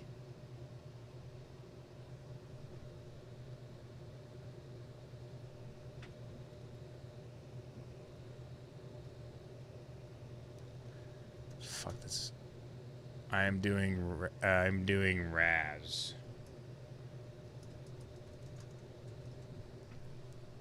Fuck. Okay, found it. Found it. Fuck. Here we go.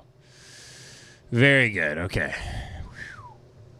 Thought we were going to lose a lot of steam on this stream after a couple of vids and not being able to find something, but we're back on track.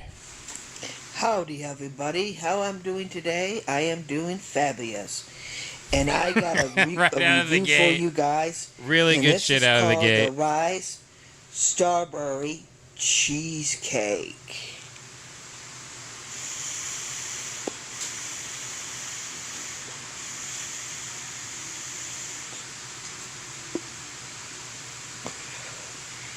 It's nice and smooth.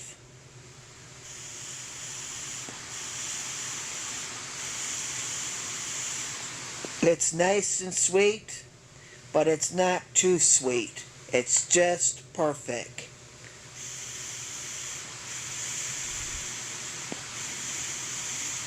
It definitely tastes like a strawberry shortcake. I just like watching these without comment, And it's honestly. really good. Let me see if I can taste the whipped cream. I definitely taste the whipped cream. Very good. It's going to explode like one of those. Taste the strawberries. It's going to explode like one of those beepers, man. I really like it. My next one is Chocolate Berry Ice.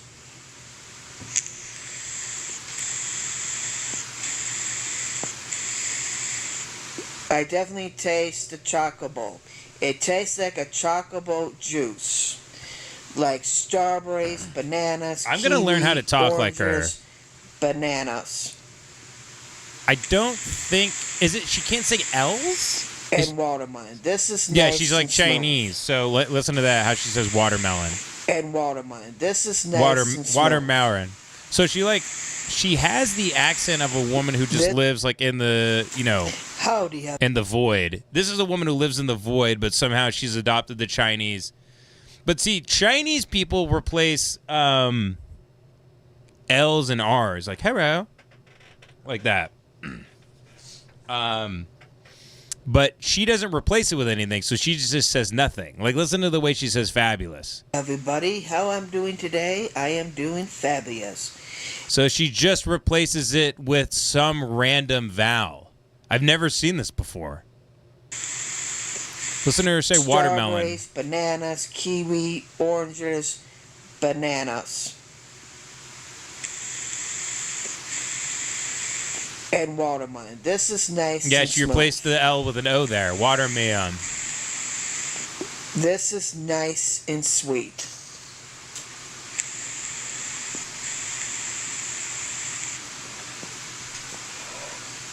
Thank you for watching. Peace. Peace. Goodbye. Peace out. kind of amazing they like she can find like vapes and shit. It's unbelievable. Howdy, everybody. How Fucking I'm doing? stop. Please stop. All right. Let's see here. I gotta stop saying let's see here. I probably said that 1,000 times an episode. I just realized. Ben P with the $4.99. Is this the Bent P? Who is this? Or is this just another guy named Ben P? Was just in LA. I stayed in West Hollywood. Good tacos at Guisados, but man, is that place gay. Buddy, if you think that place is gay, no, it's actually that's the gayest place in Hollywood. I was gonna say no, it's actually insanely gay that you went there. Why'd you stay in the gay epicenter, buddy? Aren't you married?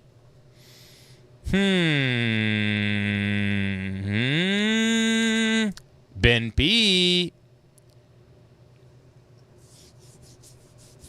Buddy, can you hear me stroking my chin?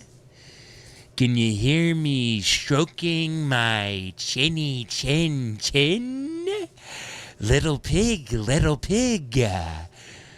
let me come in your ass. If you go to West Hollywood, it's the three little pigs. You're the pig, and the wolf is a giant gay guy with his cock out who takes Chinese steroids. Gimme the dick, Wendy. Gimme the dick, Wendy. Gimme the dick. Gimme the dick, Wendy. That's a gay guy in West Hollywood. He's talking to a transgender hooker named Wendy, who's on PCP, and he's walking down Sunset Boulevard going, "Gimme the dick, Wendy. Gimme the dick." Ben P, you flew all the way across the country to surround yourself with the gayest of the gays, the top shelf gays, the people who are so gay that they are proud to have the bug. They're loud and proud about the bug. They love having the bug. They're bug chasers. This is what I've heard. This anecdotally from my gay friends. People love having the bug. You go on apps and you can let people know. You put a pause sign in your profile, and you could filter it to where you can only have people with the positive sign in their profile that you got the bug. You surrounded yourself with the bug, huh? Well, I hope you washed your hands and used mouthwash and everything in between, Ben P. No, I'm just kidding. The people are they're lovely there, actually. Lev Polyakev with the 5 says, "Do you fast and or count calories?" No. No, sir, Lev. I do not. I'm just restricting what I eat by only eating whole foods. That is all it is. It's pretty simple. And then I don't sorry, my neck fucking hurts. I don't binge eat because I don't have the problems with my glucose spiking and falling and becoming insanely hungry. I deal with hunger a lot better. I'm not having mood swings, and I have a lot more energy. Axe with the $9.99 says, "Does Devin or anyone from Lemon Party or Hate Watch have a DUI?" No. Everyone seems to drink excessively every week. Yeah, they're good at it. On Hate Watch, they do Jocktober, where it seems like a days-long binge. Also, the bars are so close here. You hop in a $6 Uber to go to the bar. And driving is such a pain in the ass, finding parking and everything. They would probably all have DUIs if parking was plentiful in LA, because they would just sort of grip it and rip it. But no, you hop in a $6 Uber. That's what you do. It doesn't really make sense to drink and drive in LA. Now, I will say, when I was drinking, I was driving. So I did. And Devin, of all people, had a kind of a weird intervention with me that he had to explain to me I was drinking and driving. I wasn't really aware of that. But as we grow up, we all learn things. You have blind spots, and you're unaware of the legality of certain things when you move from place to place. It's a different kind of culture out here. People are pussies. They don't kick ass. They're not punk rock. And they frown upon people who have a good-ass time at the expense of others. So, I'm taking my ass back to Texas soon. What can I say? Matt Newcomb with the $9.99 says, can you look up the brand new burgers you can fuck or Chester Stone, I want to drive this race car? The brand new burgers you can fuck. Okay, I guess we'll watch that. The brand new... Oh, fuck.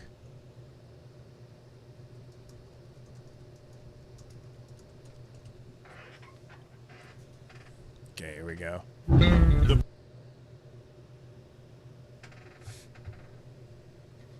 Brand new burger you can fuck. This burger is better than sex.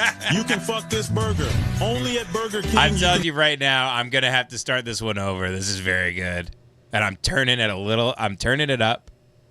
The brand new burger you can fuck. This burger is better than sex. You can fuck this burger. Only at Burger King you can stick your dick in this burger. Your balls will explode, guaranteed. You can come inside, outside, and all over the new Burger King burgers. This burger will make your skin soft and your asshole tight. Our estrogenizing burgers will give you tits the size of basketballs. And that's no cap. Have it your way at Burger King, where your stupid asshole gets fucked 6 ways from Sunday. That kicks ass. Welcome to another video about a... Stop. Oh, did this guy investigate fast food prices? That kicks ass. He says, what's really driving up fast food prices? What does he say? Let's cut to the comments. It used to be trash food for cheap. Now it's trash food for expensive, says E.T. Brood. Fast food is so expensive, it is no different than just going to a sit-down place. I got Taco Bell quesadilla, yeah, whatever. Save the anecdote for Reddit, retard. Reddit's down the hall and to the left. Fag. You want to come to YouTube? You want to come to YouTube with a story? You take that shit to a message board. Take that shit to your private Discord where nobody gives a fuck.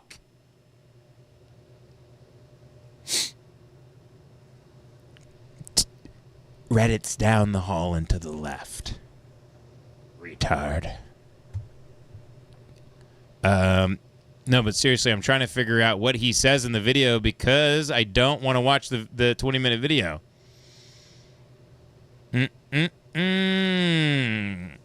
Yeah, so he doesn't get down to the bottom of anything. I'm guessing he just says things very annoyingly, like in his car, and it like cuts really quick. McDonald's, where leadership often comes from within. Typically, McDonald's CEOs have been individuals with a strong understanding of the company's vast network of Moist Turtleneck just nailed it on the head. Give it up for Moist Turtleneck, everybody. Let's cut right off the video right now because Moist, one of our faithful mods, says the food is expensive because the number has to go up. There it is, folks.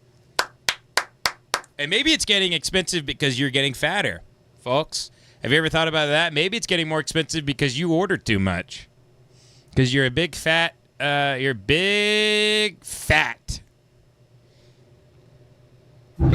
brand new burger you can fuck. This burger is... That's really good. Double chunk chocolate cookie.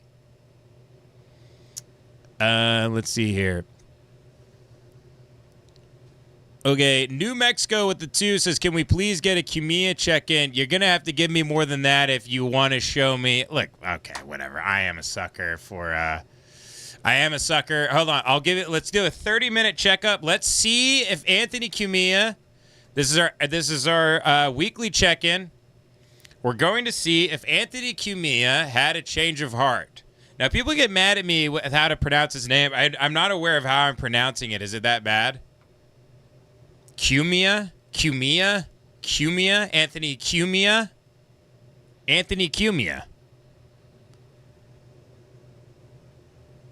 Okay, here we go. Let's see if Anthony has had a change of heart.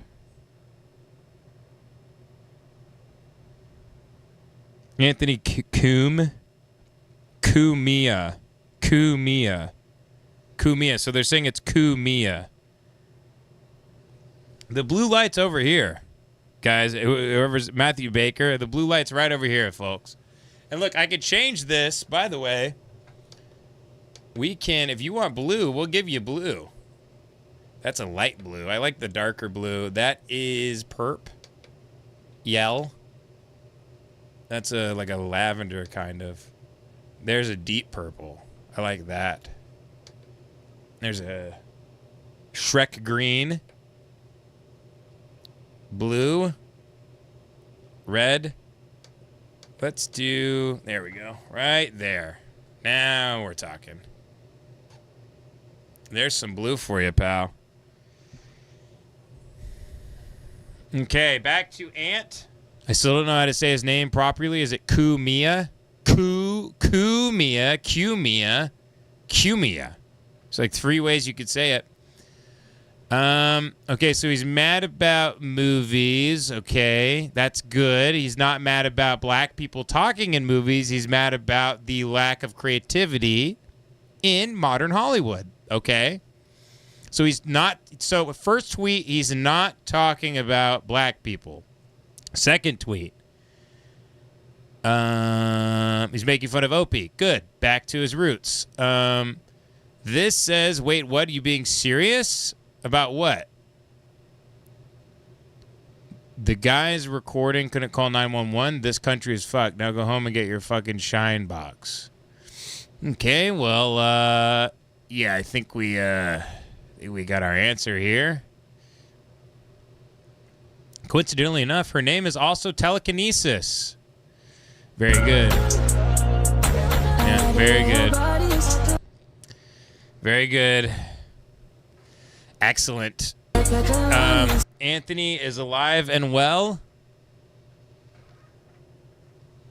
Introducing the new burger you could fuck. All new at Burger King. Let's see here. Turd Ferguson. There, did you get $2 worth of entertainment, pal?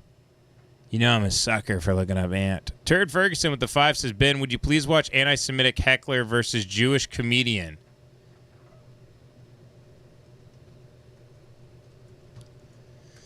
Look, you're doing some people are giving 10 to do video watches, which you're supposed to do, but I'm assuming you're down on some cold hard cash, and also this sounds like a very good video.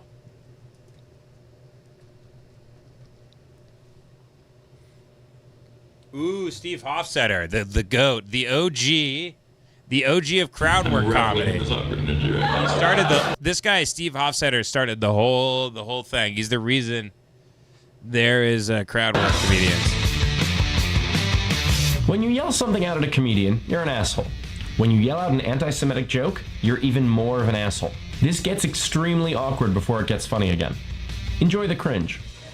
So yeah, they were chanting, Jews will not replace us. That's what they were chanting. I've seen this. Jews will not replace us. Now, as a Jewish person, when I heard that, I laughed so hard. And here's why.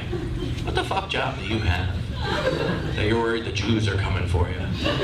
We don't want to work at Hobby Lobby. We good, all right? TV? Oh, are you saying that Jews control Hollywood? Because you can leave. If you want to interrupt me with anti-Semitism, get the fuck out of the show. Oh, did you not get the last you thought you were going to get? Brave! You love to see the bravery. I love brave comedians who don't use comedy to diffuse situations and spread the capital T truth. But I love simple bravery that this man has. The courage it takes to stand on stage and defend Jewish people. Let's hear him out. I know we're all going to agree with every single thing the man says and have a really good laugh because I'm sure he'll make it really funny. So let's sit and enjoy the next 30 seconds of this interaction. Oh, did you not get the laughs you thought you were going to get? Okay. Just the one word and nothing to follow it up with. So you think that the people in Charlottesville were all on TV and worried that Jews were coming to replace them on television? That was your thesis? Not really. Not really? What was the point of yelling that then? I didn't yell it. So who did? You stopped chewing my popcorn for a second. I replied that You replied TV. Jewish people control TV and they do a great job of doing it. We control TV and we do great. That's not how anti-Semitism works. Like you can't just be like, I love their hook noses. Like that's not. That's not what I said. You said that. So you're saying that they control TV, that Jewish people control TV? Well, they do a great job of it. There's a lot of people. That's still prejudice, man. You're making it prejudice. I'm not. The phrase Jewish people control TV, I don't give a fuck what comes after that. How much you want to bet this guy gets a laugh before he does? Let's see. You can't just be like, Jewish people control TV, and I rather like that. Okay, he got a little bit of I'm something. just trying to help, man. What do you do for a living? What do you do for a living? What do you do for a living? You're in television? Are you all Jewish?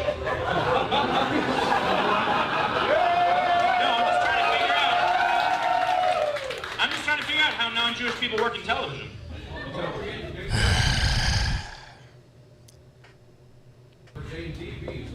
Getting kicked out for saying TV. I can't. Fuck this guy. I'm not watching him. Fuck him. No. I should be nicer. But fuck him. Hey, Vin, look up the Mark Robinson drama. Dude was trying to run for governor in North Carolina. Mark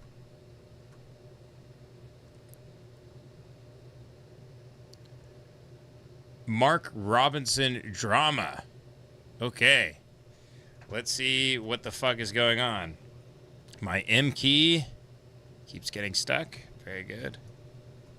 Now my K key is getting stuck. Okay, every key is getting stuck. I don't know why that's happening all of a sudden. All right. Stop doing that. Every single time the key gets stuck. Yes, please. The comments. Red bar is watching. Very good. Why is every key getting stuck? Come on, man.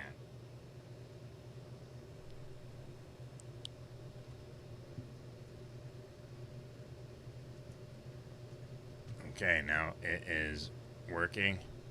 Okay, very good. Very good. Okay, so this is North Carolina GOP nominee for governor vows to stay in race after bombshell black Nazi report. The hell? Republicans are positively freaking the heck out.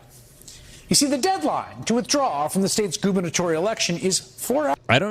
I'm pretty sure this guy is straight. I don't know what he is or what he stands for, anything about him. He just has that type of face. He looks like he begs guys to blow cum all over his forehead and his eyes and his eyebrows. What do you guys think? He looks like he has to wash cum out of his hair every night with a wash rag. Like a hard terry cloth in a hotel room. Hours from now, the state Republican Party really wants its candidate, Mark Robinson, to drop out. Even by the standards of Donald Trump's hand-picked freaks and geeks, Mark Robinson is a uniquely terrible candidate. He's got a open history of rank anti-Semitism, along with a bunch of other bigoted statements. Hold on. You're telling me a black guy quoted Hitler? He called LGBT people filth, and now he could become North Carolina's next governor. Well, I'd have to know what quote he used from Hitler. I'd have to know. Anti-Semitism, along with a bunch of other bigoted statements. He's made grotesque but what was the Hitler anti-abortion quote? ads accusing women of not being responsible enough to keep your skirt down. Just 2 weeks ago, he had to deny a report that he was once a 5 nights a week attendee at multiple porn shops, where he often brought a pizza in the private booth with him. Hell yeah. All that had been a known quantity. Seemed fine with Trump and his party, and yet, this afternoon, we started to hear this chatter that is it against the law now? They're just gonna hang you for being a guy? Are they going to hang you for being a man? He would eat pizza and go to the strip club or whatever. He quoted Hitler every now and then. There's worse sins out there. Leave this black man alone and stop trying to silence Republicans, him. including members of the Trump campaign, had suddenly decided it was time for Robinson to go. Honestly, it's the coolest thing I've ever heard a political candidate do. CNN is eat dropped pizza in a porn Robinson shop. Made a series of inflammatory comments on a pornography website's message board more than a decade ago, in which he referred to himself as a, quote, black Nazi and rules. expressed support for reinstating slavery. That's so good. The Holy extensive and thorough report by the excellent reporters at CNN And he's staying in the race. Overwhelming evidence that Mark Robinson was indeed the one making the comments on the website Nude Africa, including the fact that he signed up for an account using his actual name, Mark Robinson. He used the same username and email address for other accounts on multiple... Wait, I got to read these. I'm British. I don't get why Americans can get machine guns but not universal health care. And he responds, it's because of the Second Amendment of our Constitution, which was put in Constitution because it's the principle that helped a bunch of farmers that your mighty British army. So quit being confused and go have a tea red coat. All right. I wish I could read this. Let me full screen this so I can kind of read it. Slavery is not bad, he says. Some people need to be slaves. I wish they would bring slavery back. I would certainly buy a few. Well, I don't know if that's the best look.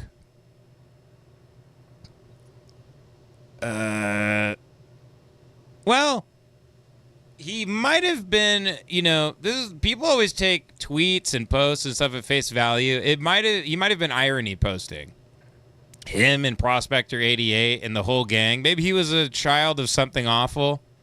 This is just how he rolls. Other websites? It's so funny to be like, I would certainly buy a few. He just seriously consider bringing back slavery, but in a very, in a way where he's suggesting that he's sort of kindly considering it, very rationally. In the report, Robinson says he wants to own slaves and calls himself a Nazi. Wrote that he preferred the former leader of Nazi Germany, Adolf Hitler.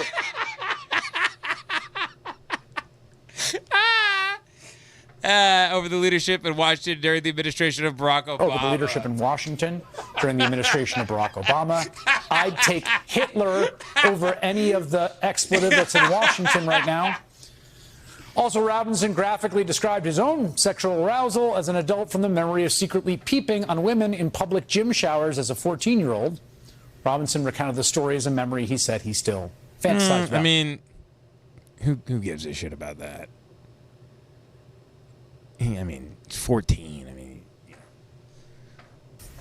What's more, Robinson said he enjoyed watching transgender pornography, a review of archived messages found in which he also referred to himself as a, quote, perv.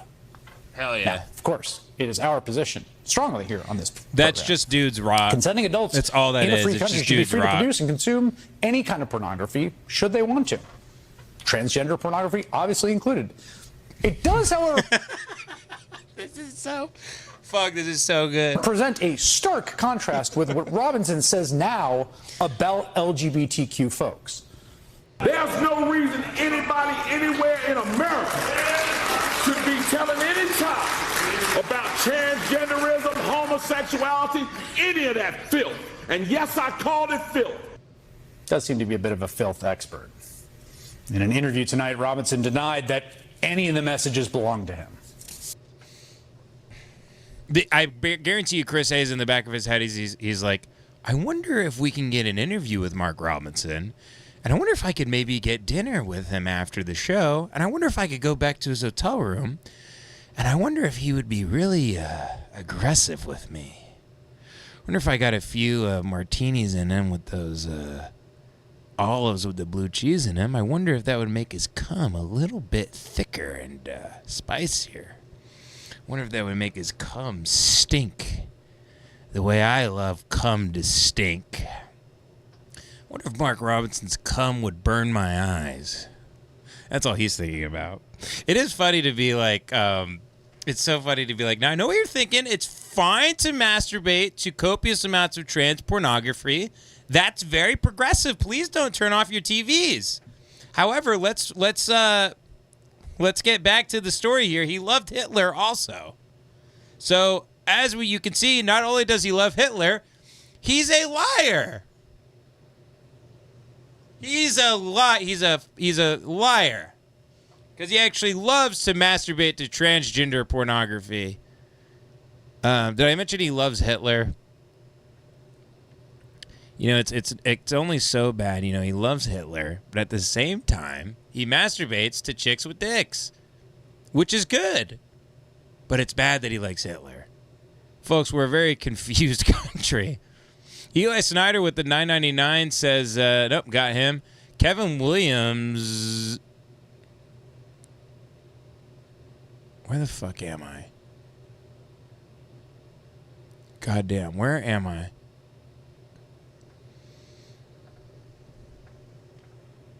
Kevin Williams with the 10 says, start at minute mark 1410. Why are you gay? By No Cap God.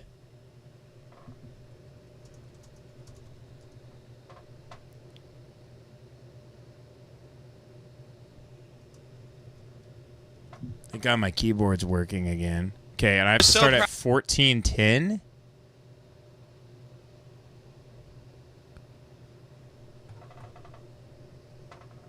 Why not? Because they're Republican. What do you think about private prisons? Private prisons. I went to prison once and it was really, I had a blast. It was all girls and you're free to do whatever you want. And Did you have sex in prison? hell yeah. Where do you have sex in prison? In the dorms, in the cubes. This is crazy. I gotta take a video. Have you ever sucked a dick for the boys and wondered if you're gay? Is pegging gay? How many cocks have you taken? How gay are you? How gay are you? I'm super gay. Private prisons? God damn. Anthony has a fucking stroke. On the floor, he seizes up. Let's see here. Trey Green with that is Anthony's Clockwork Orange film right there. Trey Green with the 10 says, dude, another 10 to say it. It is not an anime thing, I swear. Okay, but I couldn't. I mean, let me check my. Did you send me an email or a Twitter DM or anything? By the way, I just want to hold on real quick. Flashback to Sank Uyghur. Sank Uyghur. Sink Uyghur.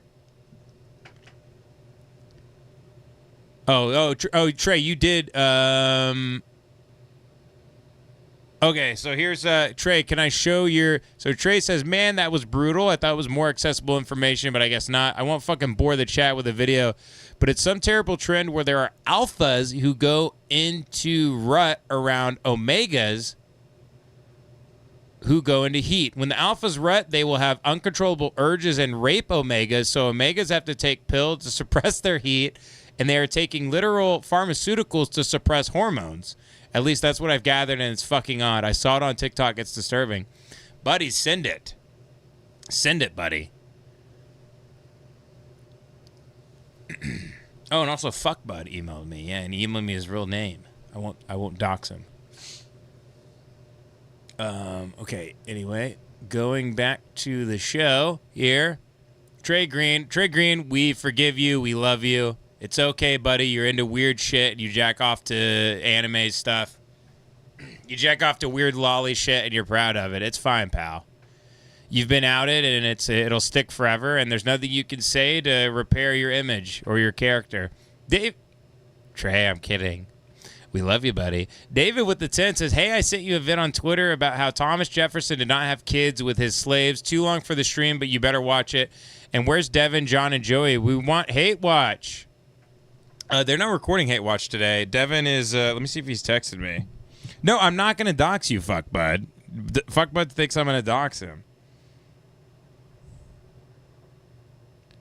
Devin has not texted me, so I don't know what he's doing. He says he had to work until, sorry, you guys are making him burn the midnight oil with the Jock Week episodes.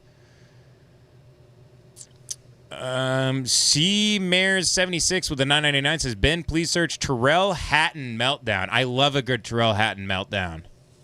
Terrell Hatton meltdown. Fuck these greens. Palate cleanser. 23 seconds. Okay.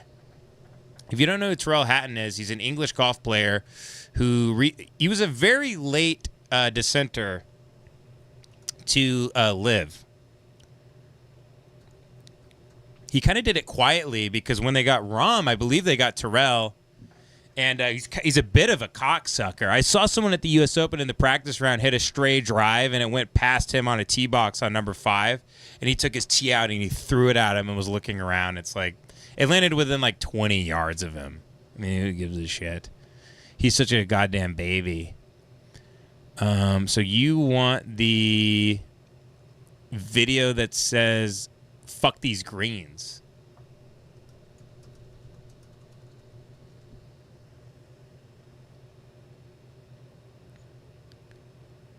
I'm not seeing anything, dude. Nothing's popping up.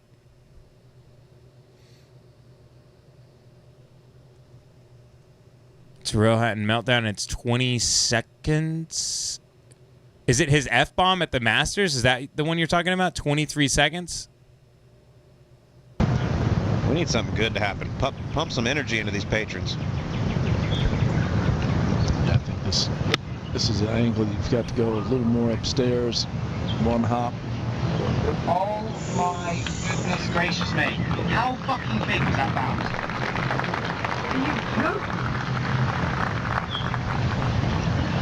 Most people think it. Terrell says it. You know what's funny is like it's not that big of a deal. It's just the whine in his voice. Like they're the biggest. Like English people, at their core, are just like titty babies about shit. They can barely handle any sort of adversity without having a complete meltdown. I think. Oh, fuck these greens. Here we go. It didn't show up when I typed in "fuck these greens." I'm sorry. I guess I had to type in the stars. No!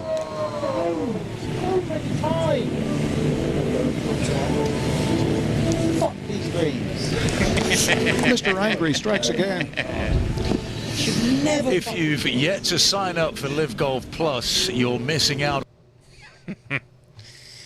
God bless the Saudis and God bless Piff. God bless Live Golf. It gives me 2 tours to watch. Yeah, he's a big, big, big titty baby. Lev Polyakov with the 10 says, sent you a vid on Twitter. Fat South Korean cafe raccoon having the time of his life. Browse around Meerkat Chief for some other ones of Anko the raccoon and his friends. Future Avery family vacation? Question mark. Okay, let's see what wormhole Lev Polyakov is sending us down here. Because Lev really goes for it. He shoots for the star. He shoots for the moon, and he lands among the stars. Okay, here we go.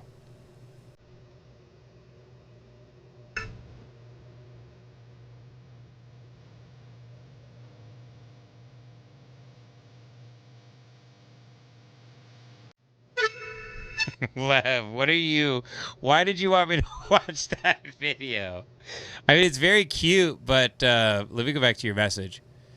Having the time of his life, browse around for some other ones of Anko the raccoon and his friends. It is cute. I like that you're having me watch something wholesome on here. It seems like a. Oh, are you saying? Is it no? Wait. Please tell me this isn't an Asian guy. That okay. I'm not gonna even go there. Let's just see what's going on. The raccoon's very cute. Aww. Yeah, look at him.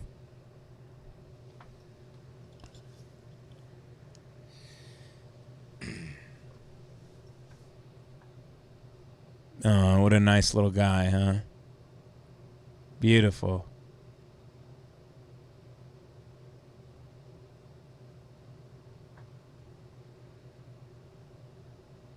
Very nice. They Yeah, it's amazing they do this with raccoons, but at the same time, they not so kind to like dogs and stuff. Or is this Japanese? Is this Japanese or Chinese? Korean. Well, it seems once again I have outed myself as an uncultured swine. But they probably hold on. Let me find this out. Don't they eat dogs in Korea too? Do they eat dogs in Korea? In North Korea? In North Korea, we have to eat our baby brother. In North Korea, my titties are actually really small. Everybody in Korea has really big titties. Controversy. In South Korea, a minority of people, around 3.9% of the population, based on the 2018 survey, regularly consume dog meat. There you go. There you go. I'm never far from the truth, even when I'm miles away.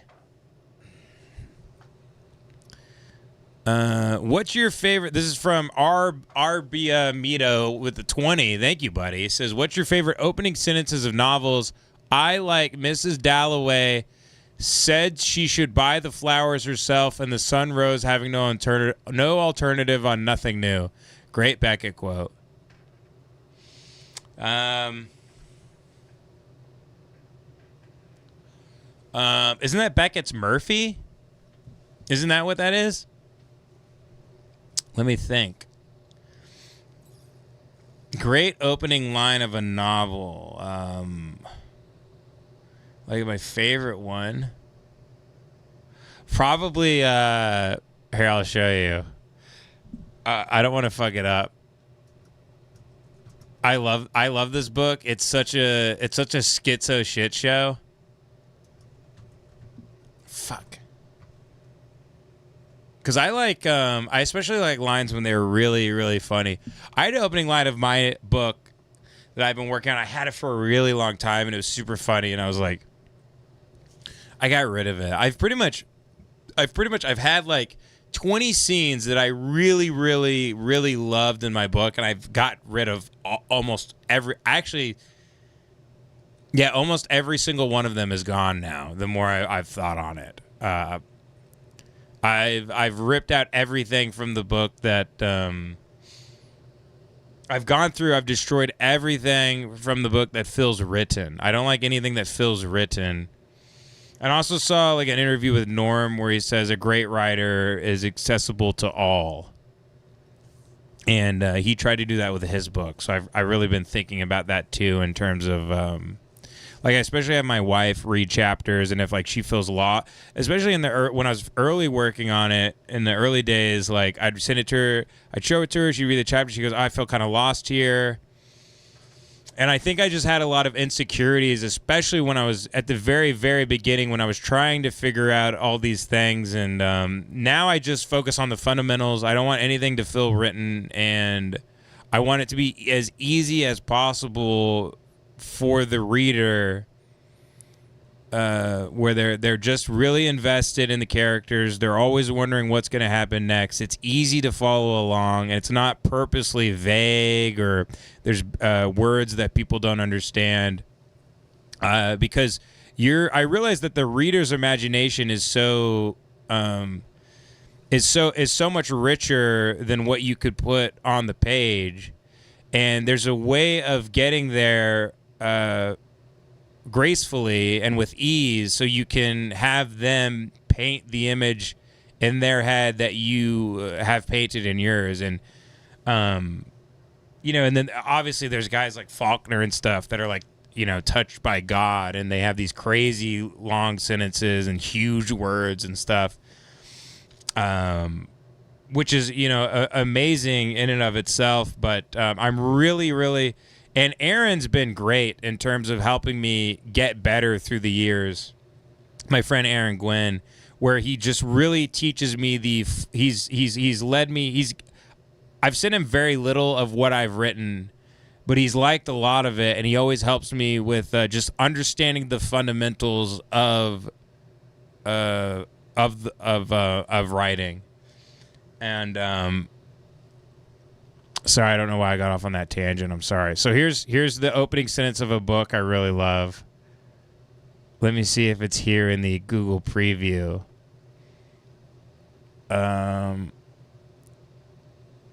Here it is. Did they show the first page here? Here we go. Wait, is that... Hold on.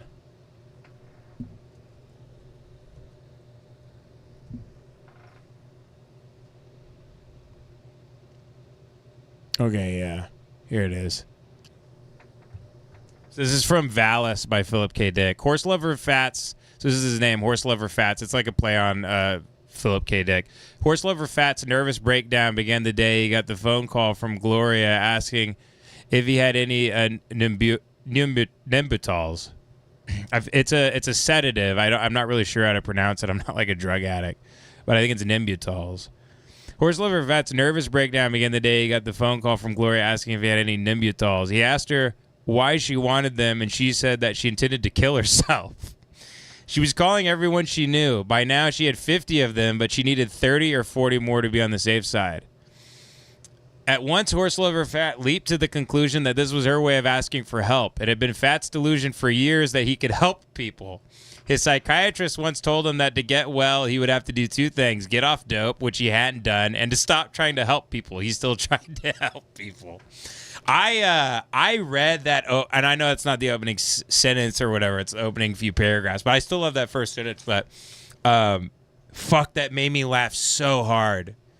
I couldn't wait to keep reading that book after I read that. I was like, fuck, this is hilarious. And I don't consider Philip K. Dick to really be like a good writer or anything. Like, you know, he didn't really rewrite anything, and he was on methamphetamine.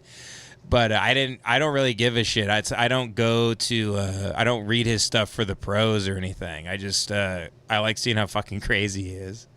And there's a lot of comedy in his shit. But I love that book. So I don't know if that answers your question, Rob Beatmo, but I would say that. Dylan Farnum with the 5 says, watch Flecka's Talks, his second most recent short girl with purple hair and overalls. I'll be asleep by the time you see this, but you guys will enjoy it. Flecka's Talk, his second most recent short girl with purple hair and overalls. Okay.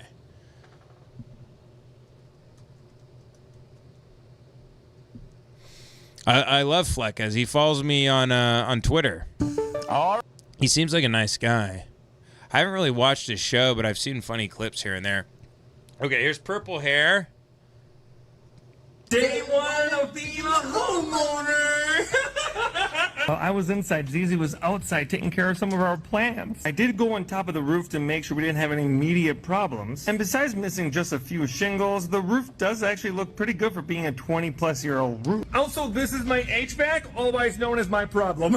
Here's my new tool shop. Look at this. I got an old vise. I got an old work table. I'm in love. Yeah, so that's totally normal. You know, you get a new house and the husband is tending to the garden, and then the girl is up on the roof and excited about the work table and having a vice. The wife always gets right on the roof, checks the roof, and the man's just the gardening. And you know what? Congratulations to these two. Husband and wife bought a house. The new American dream. Big moment in their life, but it's just a little bit backwards. Day one of being a homeowner. I was inside. Zizi was outside taking care of some of our plants. Yeah. I did go on top.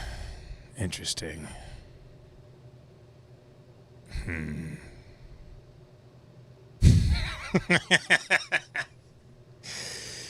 Interesting. Yep. That is certainly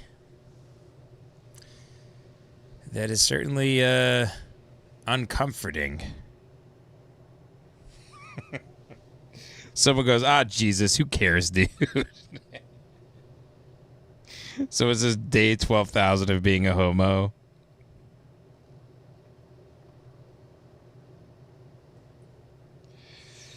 Someone says, but Hold the Pale Horse is a solid read. Yeah, it's very good at Moto.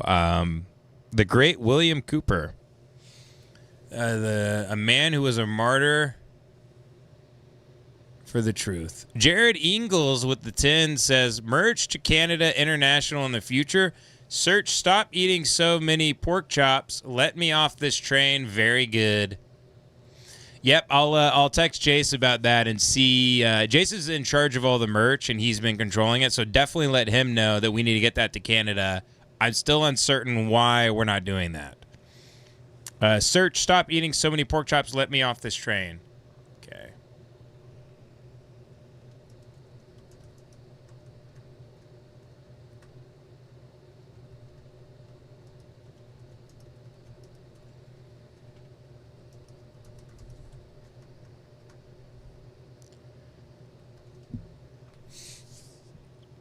Okay, here we go.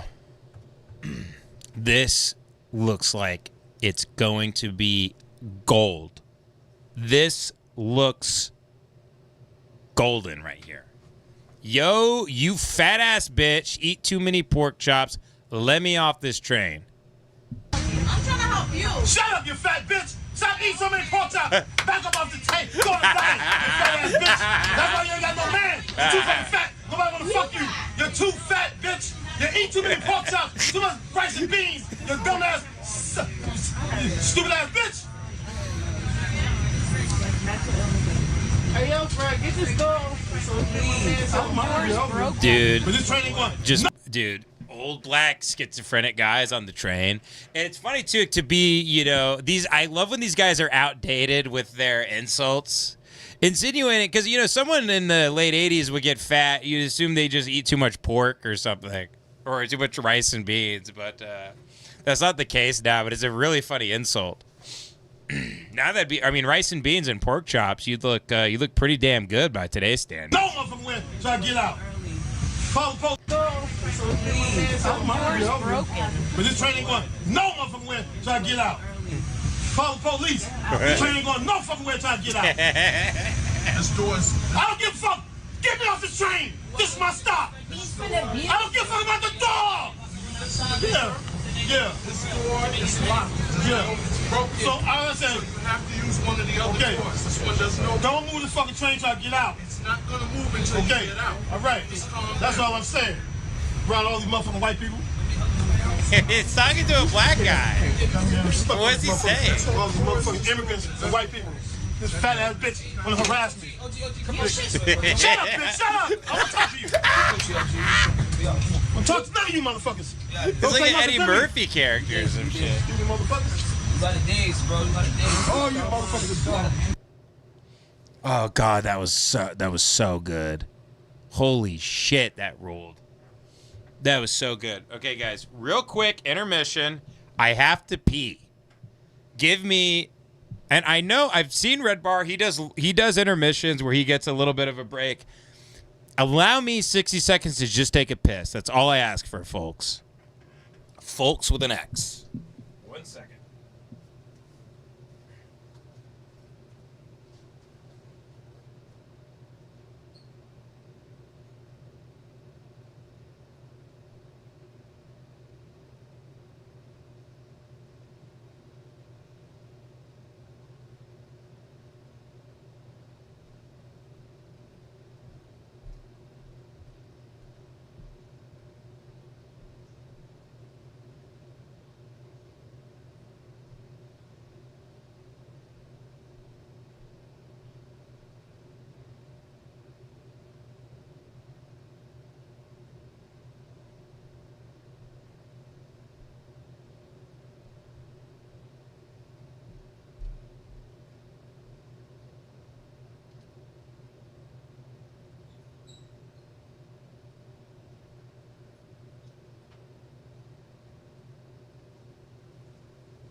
I'm back. Oh, you know what? Let me turn the AC off because I'm getting cold in here. 1 second.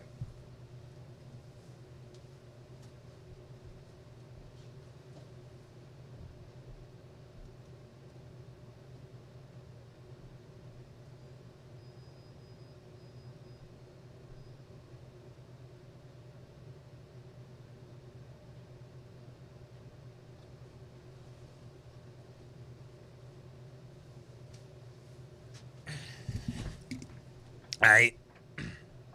We're back. Someone says Ben's piss probably smells like lit matches. How dare you, young man? Take that back. Imagine if your piss smelled like sulfur. Would you call the doctor or call more women? I love that Tim Meadows line in Walk Hard. Jared Ingalls, no, watched him. No, we did that. Clayton with the 999 says, search Traw Magic Bugs. Video of a guy in a cowboy hat. Chaw Magic Jugs.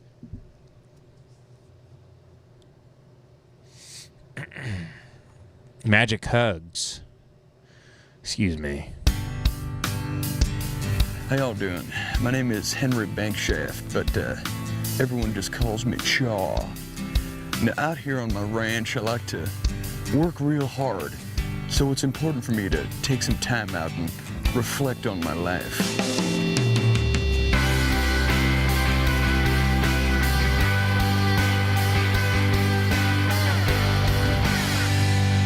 Now this right here is my old black beauty, Queen Latifah, I like to call her. This here was what I just saw a comment that's too good to not read, by the way. David _ says, I don't flush until I shit. Buddy, that's the way to go. Why would you flush a little bit of pee-pee, especially if it's clear? Who gives a shit? You shit on the old piss and then you flush it down, and that's when you start new. That's what I call a new beginning. That's a new beginning, my friend. Old black. Anything else is just vain. You have too much vanity if you're flushing your piss. It's time to grow up and leave your pee-pee in the toilet. Now this right here is my old black beauty, Queen Latifah, I like to call her. This here was what was wrong with the... Good. Now that's checked. I have like 6 or 9 toes on my right foot. I can hurl an orange like 1,000 feet. I'm pretty good at bowling. Got about a 120 average. Almond Joys, Paydays, and Heath bars. Now that is just a list of shitty ass candy bars. Did you know the average person will eat about 8 spiders in their lifetime? It's just astounding. Oh, lemons, huh? Is the joke kind of missed on anyone? I don't really get Too the bad I joke. like limes. Fuck you. Now this right here is my thinking shed, otherwise known as the place I like to have sex with young girls. I'm just kidding, I have sex with normal-sized girls here. It's freaky as shit inside. Nothing but a stove in there. What I tell you, fucking nightmare zone. It's like watching a Wings marathon on USA. Also, I got about 18 or 19 bodies buried back there, so go ahead and dig them up. Can't have sex with bones. I mean, I've tried. Bad news. I have a reoccurring dream of me and Jesus playing Earthworm Jim for Sega Genesis. I mean, seriously, who the fuck is still buying these candy bars? I mean, just buy a Snickers. Be a normal guy. I like to get myself like real soppy wet. I could picture a guy like my wife. I could picture my wife like when I shortly had to live in Austin. Like I could imagine my wife making me go to a craft beer place where there's the light bulbs that are like the the old timey ones, and everybody's drinking craft beer from mason jars with handles on them. And we all have to sit at these big wooden tables as people are playing bar trivia. I can imagine one of my wife's friends' husbands making me watch this video. That's kind of what it reminds me of right now. And then just break into my neighbor's house and steal all of their shit. Fuck you, Iraq. Yeah. I always try and keep at least one Korean person on my speed dial. I like to take a huge handful of baby carrots and jam them up into the black of my butthole. I got the complete box set of Mad About You this year on DVD. It's fucking terrible. I want to talk to you about. Come on. You fucking go, Cal. Get out of my fucking life, Cal. Get the fuck out of my life. I mean, this should go viral on YouTube in 2007, but this... Oh, yeah. 12 years ago.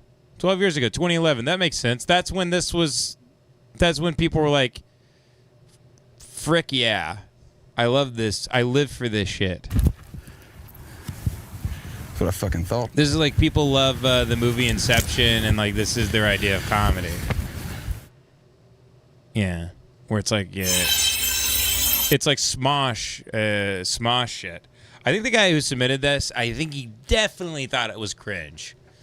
So let's not judge him. I think he thought it was like cringe gay shit. And we were not in on the joke until the very end. Well played, Clayton. Well played. I'm not opposed to watching some cringe ass shit. Cody181 with the $1.99 says, hello, Benjamin. 1, cringed. 2, have you seen Ruby Dog 189M? No, but you only gave $2, and it's going to take me way too long to type in Ruby Dog 189M. It would just derail the show. Matt Newcomb with the $9.99 says, hey, Ben, I sent you the brand new burger you can fuck video since I have your trust. Can you look up Arby's response to Burger King? Absolutely, my friend. Matt Newcomb, you have my word. And my word is my bond. And my penis is my dick. And my ass is my pussy. Arby's response to Burger King. All right.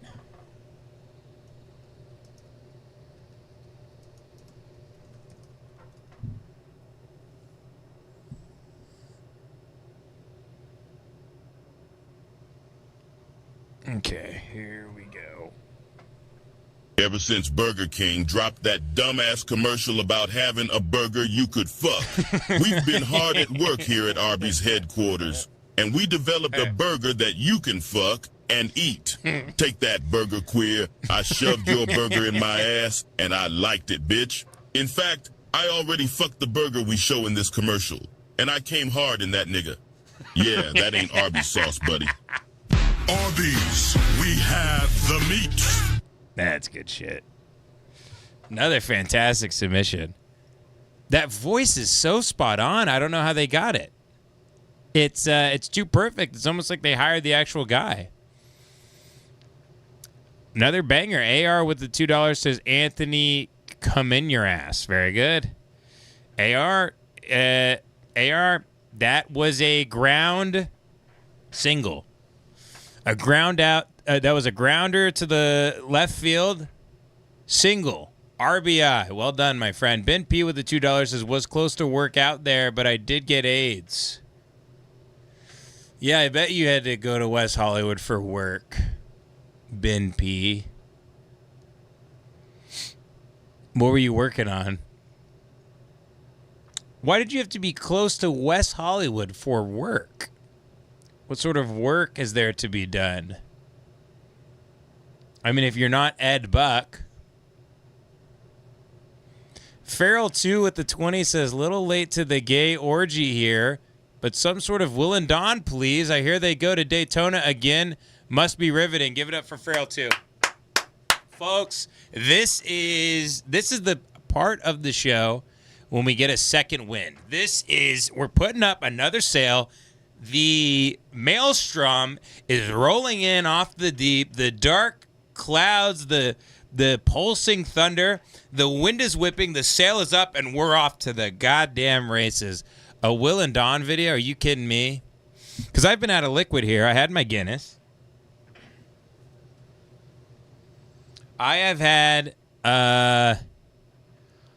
my 64 ounces of water, and it encourages me to drink. But I drink 4 of these a day. My wife got it for me because I asked her for a big water bottle, and then she got me where on the other side it's like it goes 9 a.m. get started, 11 a.m. remember your goal, 1 p.m. keep going. For people who are so retarded that they have to remind themselves, like they need like a pep talk to drink water. But I have almost no water left.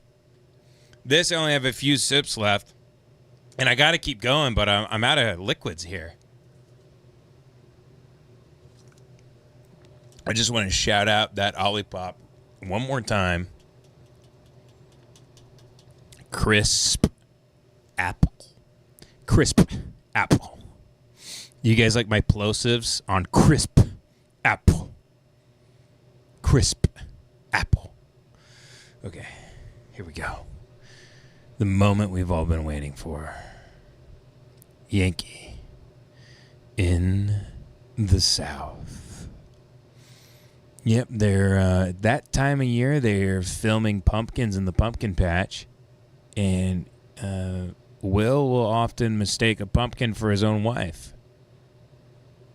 Hey, look at that! Look at that pumpkin, Don. It's moving in the field. Look at it. It's got a pussy and a dress. It's covered in mustard. Don, where'd you go? Look at this pumpkin. It's walking around. Let's see here. So, did you have a specific video request, Farrell? Daytona. You want me to see the Daytona one, or I think that was just a small suggestion. Now, what I like about them is they understand what people are here for. Restaurant and food reviews. Jesus. 5 years ago. Oh, how far the mighty have fallen. Oh, but you can't see it in terms of recently uploaded. That is a damn shame, because that's exactly why I went to playlists. It's okay, though. Let's see what we're working with here, y'all.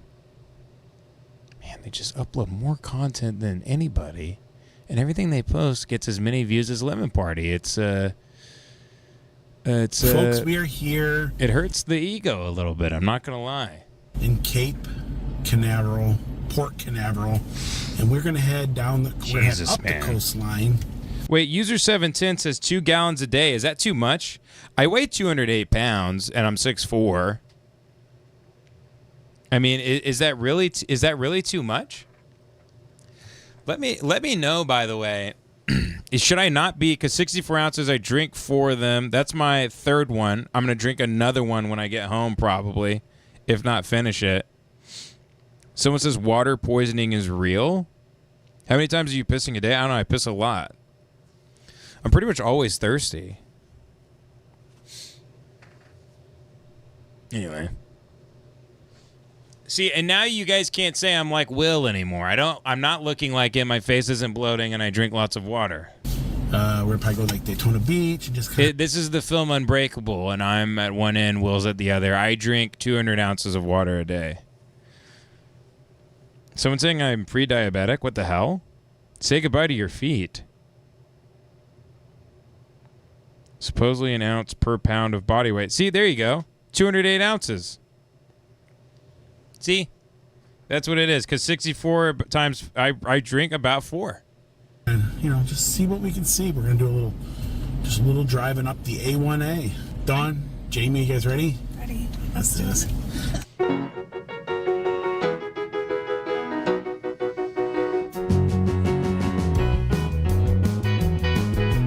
God damn them. God damn them. Are in the oldest. I can't do his hat today, man. It's that's just cool. As positive and as loving as I'm trying to be. cool. I don't think I can do the hat. Tomorrow we're. Oh, I want to see them review a hotel Inn room. Suites Let's mix it here up for a change. in St. Augustine. Let's see what they and think about they a got hotel nice- room. God damn them.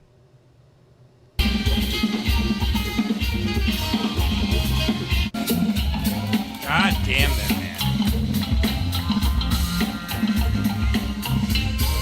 God damn them to hell, man.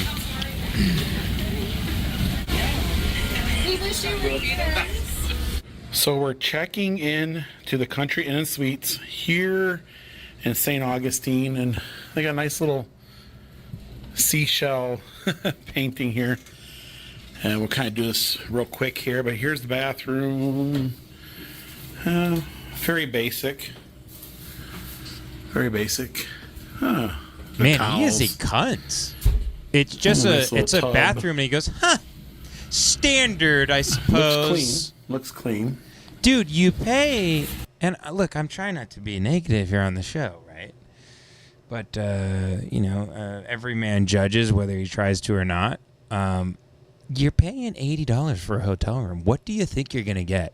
I've never seen Will pay more than like $90, $95 for a hotel room, ever. And then he walks in and he puts everything under a microscope.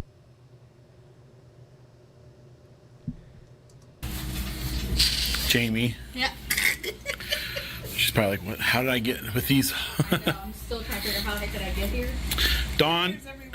Now they do have laundry, so Dawn's super excited because we have tons of laundry. She's gonna jump on that like right away.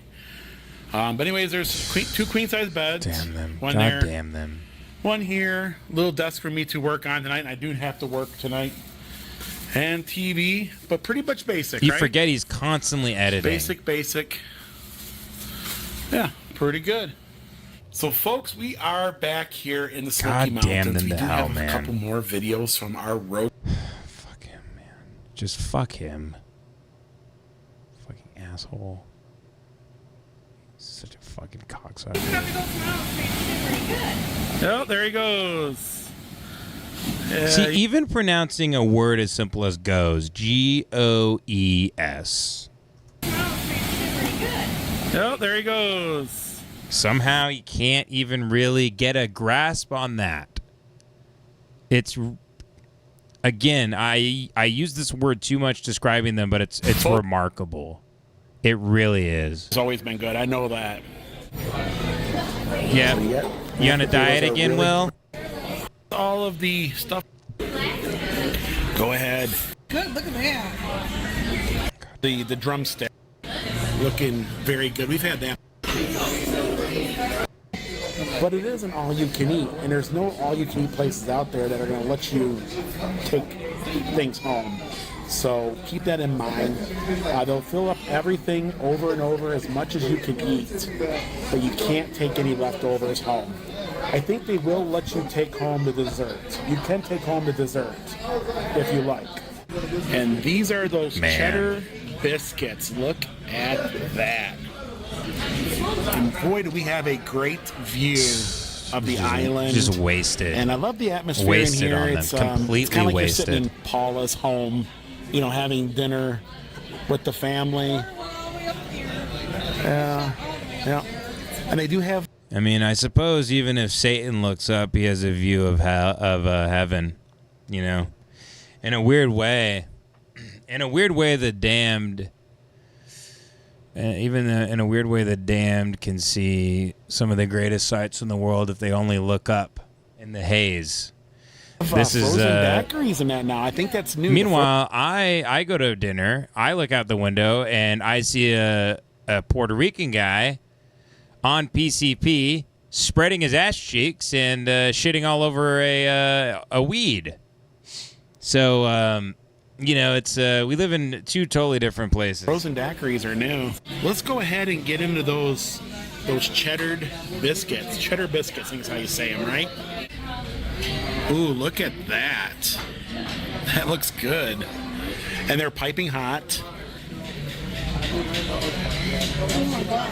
Oh wow, you can just taste the cheddar and it just melts in your mouth. It is so good. I try to fill you up on these so you don't eat as many sides, right? Dude, poor Don has just been through the ringer. He has just destroyed her.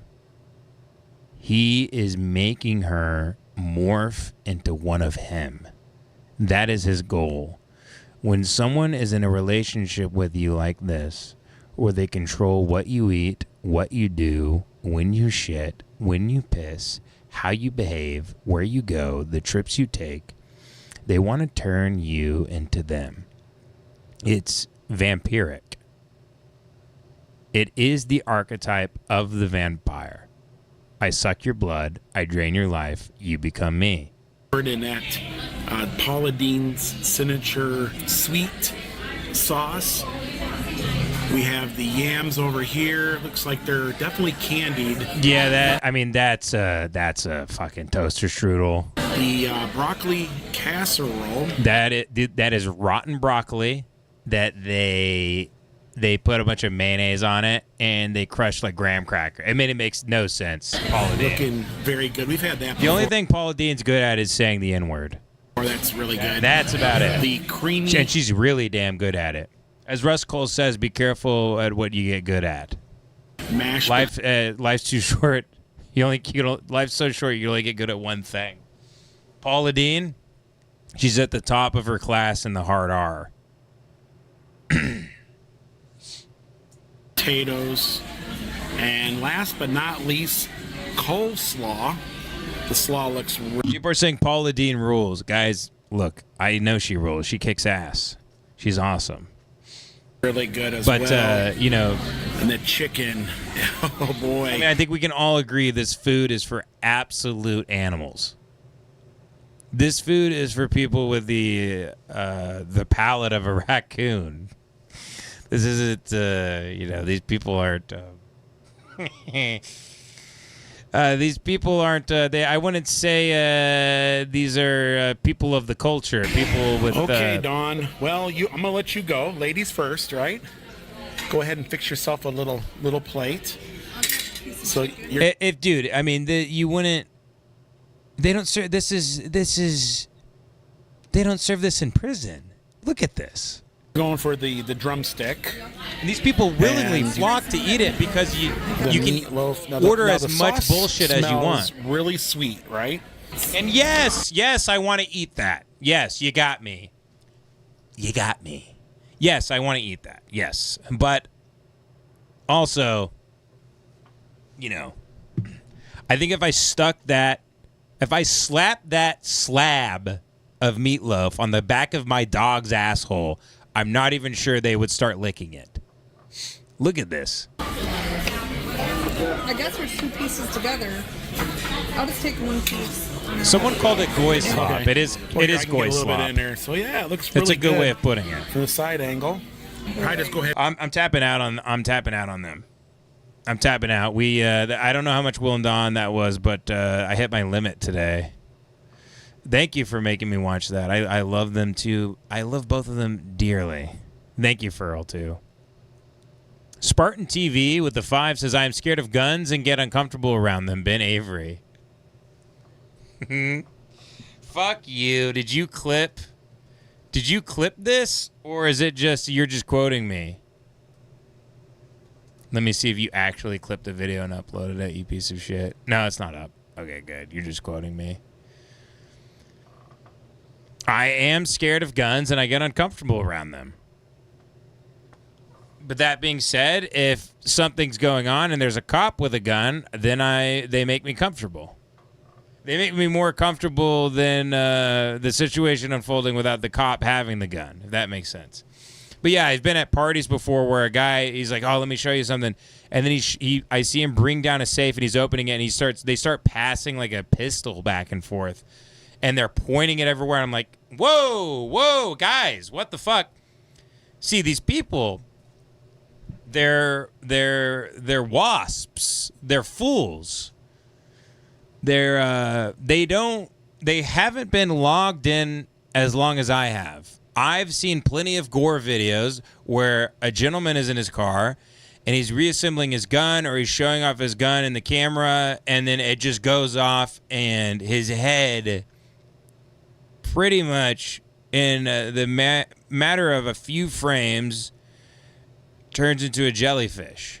I've seen those videos. Their eyes are bugging out. The blood goes everywhere. Fuck out of here. Get the fuck out of here with your goddamn gun. If you really want to show everybody how fucking cool you are, pull out your huge cock. Oh, you don't have a huge cock. That's why you gotta wave your gun around. How about this? You take out your gun, I take out my cock. And we see who the ladies thinks is cooler. How's that sound? Bakery with the 10 says, Ben, please watch every time Norm Macdonald gets hurt in dirty work. This is gonna be great. Who submitted this? This is amazing. Every time Norm gets hurt in dirty work. I'm really excited to see this. hand over the milk money, Weaver. I'm afraid I can't do that, Derek. I'm just not sure you'll spend it on milk.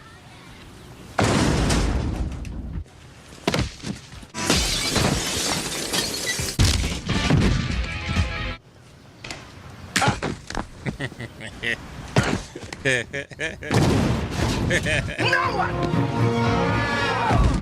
fat lady, are you okay?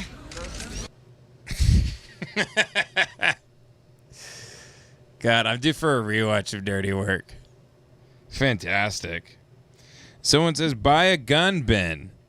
If you know how they work, you can feel safe around them because you can make it safe. Yeah, I also know I know people who are very, very close friends of mine who have taken gun classes, are very safe with guns, they're pro guns, and still, at some point in their life, they're either cleaning one of their rifles or taking out their gun and doing something, and they have fired through their drywall. I know plenty of people that have done that. I don't want to be around when that happens. I don't like roller coasters. I don't like guns. And I don't like, we'll be right back. That's when it's supposed to, I wish I had a producer off to the side that and I don't like, and then it just cuts to like the red, green, yellow, the bars, we lost transmission. I'm not anti-gun. I just don't want to be around it when someone pulls one out. That's all.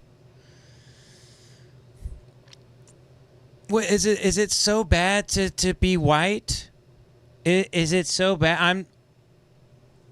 I'm sorry. I'm a white guy. Okay, I don't like guns. Does that make me a bad guy? Does that make me a bad dude? I get uncomfortable around guns. It is what it is. I don't feel, I'm not from the streets. Yo, yo, yo. Yo, what up? What up, pimp? What up, blood? Yo, you got the gats? Yeah, I don't know if you noticed, I'm fucking white. I'm a white pussy, okay? I don't want to fight people. I have no physical body strength. I'm skinny fat. I'm a bit slow. I'm often fantasizing in my own head about some meaningless horseshit.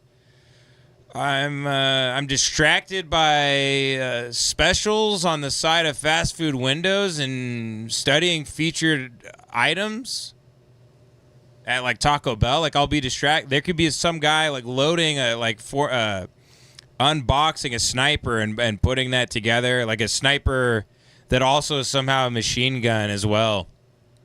And he's putting that together at the bus stop. And if I'm standing there but there's a guy that's putting a thing on a window that there's a new Lux Craving box at Taco Bell, I'd be so distracted by that. This guy would have time to put his whole rifle together and Stephen Paddock me. So yeah, I try to keep my head on a swivel about guns. If there's anyone that could get got by a gun, it's me. One time, me and Devin and Jace were driving down Ventura Boulevard. I was trying to get butter chicken. We were going to my butter chicken place. Going down Ventura Boulevard, we stopped at an intersection. I look to my right, and there's these three Mexican guys running around. They had these like machine gun things. They look like Tech 9s from No Country for Old Men. That's where I recognize the gun from. They're running around this car. They're chasing this guy. And Devin pointed, and he was like, "There's a guy with a gun! Ah!" And we all ducked, and we floored it as soon as it hit green. So yeah, that's when I see machine guns and guys with guns, I get scared. I get scared and I make noises that only a little girl should make. So I'm sorry. I haven't been around the the this and the that. I was raised around Bibles And you know what? Nowadays, a Bible scares kids more than a gun does. And what does that tell you about the culture? What does that tell you about the state of our country? That people will gasp if you pull out a Bible, but if you pull out a gun, they'll say, nice piece. Think about that. When you go to bed at night, I want you to think really hard about that. I want you to ask yourself the question, is Ben Avery right on this one? The guns do kick ass, though. I do want to. I love like military. I love like surplus weapons, especially like I love to get a Mauser 8mm. I love like World War II weapons and sniper rifles, and I love shotguns and shotgun shells, and fucking guns are so much fun to fire. But yeah. Buckley with the 10 says, and I like when the police use them. Buckley with the 10 says, Ben, please watch every time. Oh, we watched that. Noel Richards with the 2 says, Ben, Trent Page, YouTube Shorts guy is a vibe. Thanks. Sorry, Noel, you only gave 2. And we got super chats to catch up on here. It's not fair to the other folks. Martin with the THB 200 says, 2 choices today. If you're based, look up Johnny Rebel, CN Town, 1969 with 2 O's between CN. If you're woke, look up Aaron Hively. His whole channel is him farting on people. Okay, so, Johnny Rebel, CN Town. I mean, you think I'm not going to want to watch that?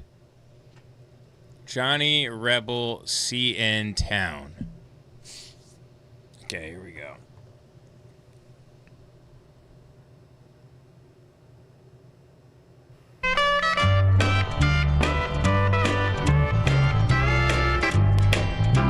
Okay, hold on. The comments are saying I'm flip-flopping. Guys, this isn't a flip-flop. I can simultaneously think guns kick ass, and I like shooting them. I also grew up hunting feral hogs. I went dove hunting with my father. I had 3 guns before I moved to LA. I had my grandpappy, my grandfather. I had his Remington Woodsmaster 30-06.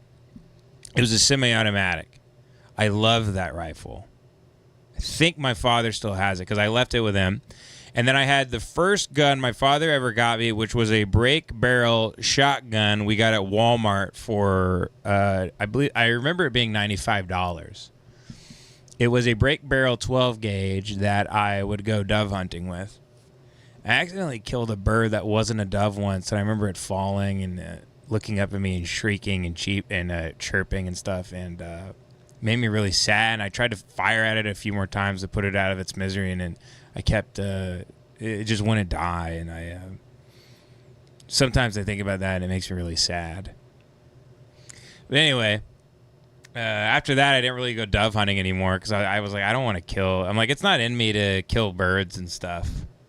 It's I don't know, it never was in me.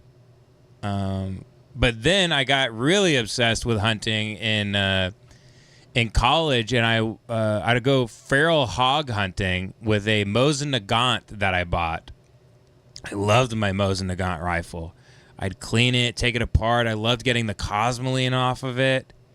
I loved buying rounds for it, and I even made my own bullets for it with a guy who's since passed away. I used to work on his ranch, and he showed me how to make bullets and stuff. I don't know if we ever made bullets for that gun or maybe for my 30-06. I can't remember, but he helped me get that sighted in after all these years. And lo and behold, it was still sighted after all those years, even after my, because it hadn't been used since my granddaddy had used it, and God knows how many years. But, and then I had my dad's shotgun.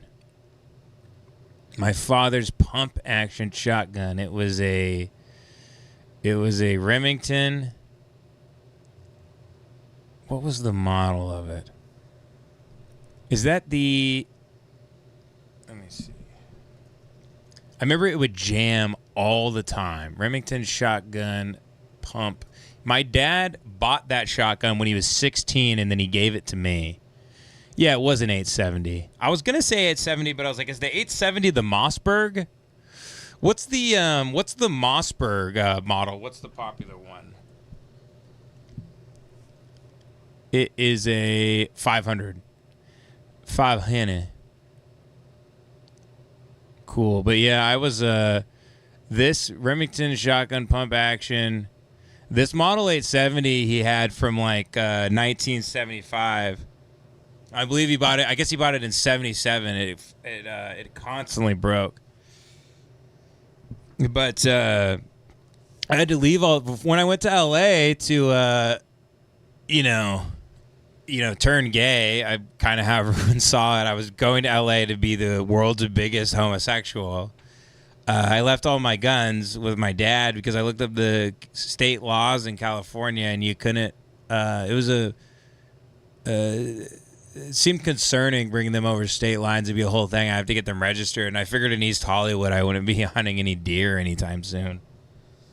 Little did I know. No. But little did I know. But then as soon as I pull into East Hollywood, I'm like, hey, Dad, can you mail the guns immediately? Yeah. I thought the only people that weren't white here were Jews. Boy, did I have the wrong impression of the place. Let's go back to the show. So this is a submission. Johnny Rebel in COO in town. That is a racial slur that I will not be using. I did call the Hodge twins a few weeks ago. I called them COONS's. I do apologize to the Hodge twins. I didn't know it was a bad word. I'd like to take this opportunity to apologize for the Hodge twins for calling them. I didn't know it was a bad word. Everybody in the chat freaked out because you guys are the real pussies, by the way. You guys are always calling me a pussy, and then I use that word, and everyone shit themselves blind. All right, now back to the show.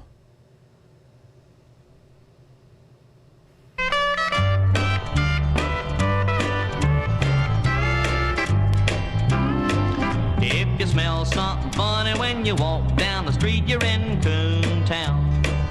Now, I want to say I don't approve of this, YouTube. Google, I don't approve of this. Up and down the street, This is up here really for educational purposes to understand where the country was pre-civil rights. Fresh nigger girls trying to get a nigger boy's cash. Then you even see a spook with a big mustache in Coontown. On the corner there's a nigger with a drink in his hand. That's Coontown. This is now, by the way, I usually don't do this on the show, but I want to apologize to David Lucas for leaking his the set he's going to do on Kill Tony next week. I didn't mean to do that. We got our hands on it here on the Lemon Party live stream, and sorry we got to it first. A little comedy inside stuff here. I didn't know David would start doing musical comedy, but I sort of like the direction he's taken his whole act. Let's see what the great David Lucas has to say. Trying to bum a nickel from whoever he can in Coontown. And don't be surprised, you can make a bet. If you go back tomorrow, he'll be there yet. He's trying to get drunk, and drunk he's gonna get in. You know what's funny, by the way? Is this copyrighted? No, it's not. And here, it's published only for educational purposes. Yep, most educational song on YouTube. God damn it.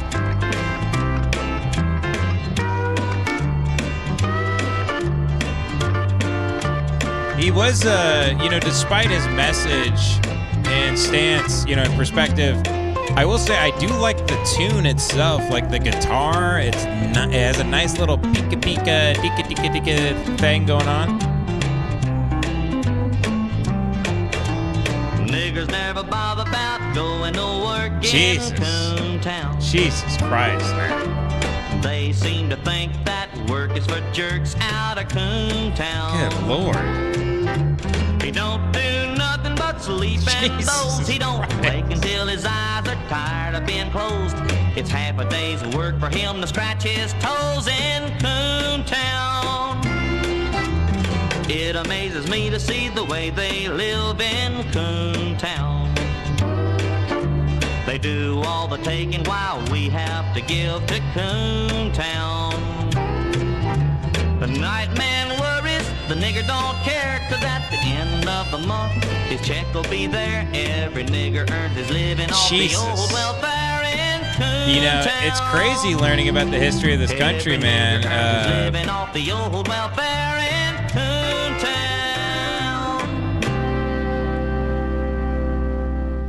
That was give it up for Mark Robinson, everybody. Let Mark Robinson hear it. I'm glad that he's running for governor out there in the Carolinas, and he's putting himself out there. He's venturing out into songwriting. God bless him. Farrell 2 says her haircut makes her look like she's a POW, a prisoner of war. Yeah, I agree with that. You're talking about Dawn, right? I agree. 100%. She is a prisoner of war. She's clearly just trying to survive. She's no longer taking care of her hygiene anymore. She just wakes up every day hoping. She cranes her head over to him and he's a cadaver. Bay's Native with the Canadian 279 says, meeting Kevin Smith next month, what should I say? I liked you better when you were fat. Honestly, you should ask him where he bought his shorts from. I would love to know where he got those jorts. Were those tailored? Like, did he meet a... do you have to, like, put out a Craigslist ad to see who could, like, make jorts like that? You had to audition people? I've never even really seen jorts in stores. I hope they make a comeback, but where the hell did he get those?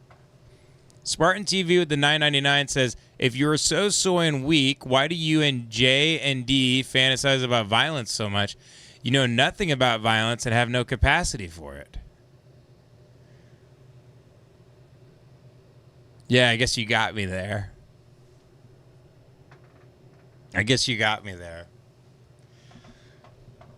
Spartan TV, you got me, buddy.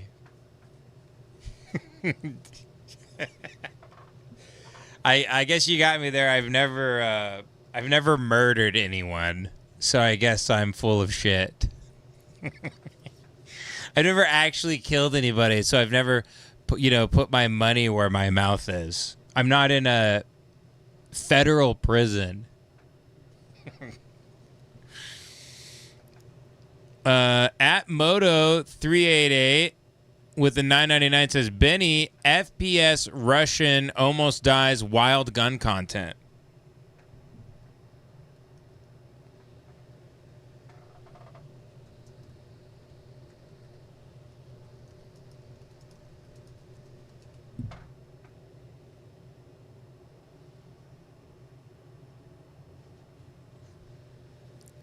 FPS Russia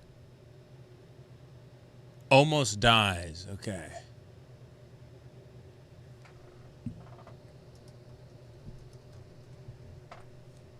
There we are. Maybe a little shrapnel going.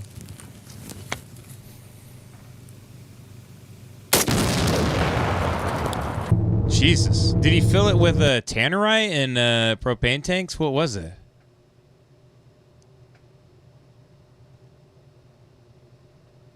What did he put in it?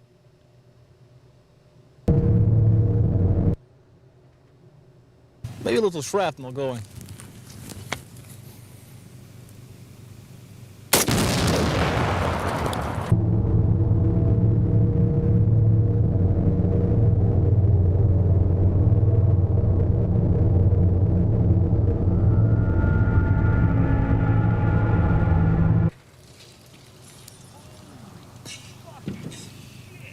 Maybe a lot of shrapnel. Well, I really like this rifle, I've got to say. Like I said, it's so compact, you can fold it up, stick it anywhere, but hope you guys enjoyed the video, and as always... It's reassuring to hear a guy with an accent like this and he's not doing stand-up comedy. He's just blowing shit up in his backyard. Hope you guys enjoyed the video, And as always, have a nice day. What do you mean Ben all of a sudden knows what tannerite is? I've talked about tannerite on the podcast like a year ago. You mix tannerite with gunpowder, you can really do a wallop. Now you're... Oh, fuck. I actually... shouldn't say that. I don't think I can say that on YouTube, actually. Fuck. I think that's breaking some sort of law, I think. Shit. How do I... fuck, I don't want the AI things to pick up the speech that I said, and this thing gets fucking flagged. God damn it. This is why I need to do the show behind a paywall. This is... God damn it. God fucking damn it.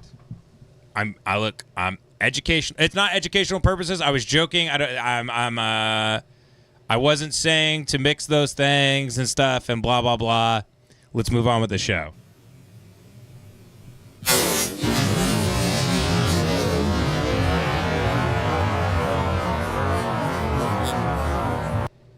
Very good. No, I know. Someone says, did you already get flagged? Holy shit, we aren't babies. Yeah, I know, but you have to be careful with these guys. You got to be careful with the big G. Goigle. Someone says, yeah, who cares, Ben? Yeah, but I mean, you can't exactly go on the internet and start explaining to people how to make these things.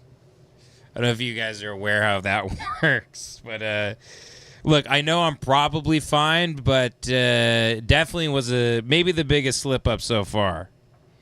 Someone says goigle, lol. I'm glad someone liked it. Goigle. Goigle. But we're fine. It was a quick aside.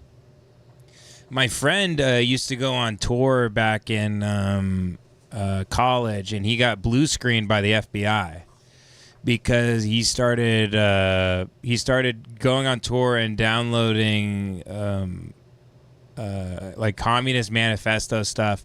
He started downloading specifically like files on how to make certain bombs. And he was posting those around the internet and stuff. And he woke up one day and says this computer's been seized by the FBI. Javen Turner with the 650 says, hey, Ben, please watch I'm Not Racist, Wiley's exclusive interview. You can find his tweets online for context. He went 3 years early. Yeah, you guys need to stay off tour, by the way. I've personally never gone down that road. My friend, close friend of mine, he told me just never do it. You don't want to click on a wrong link and ruin your life. And also just, you can't unsee some shit, folks. Please watch I'm Not Racist, Wiley's exclusive interview. I honestly, dude, I hate gore. I hate accidentally clicking on gore videos when I'm on bad parts of the internet. Wiley's exclusive interview.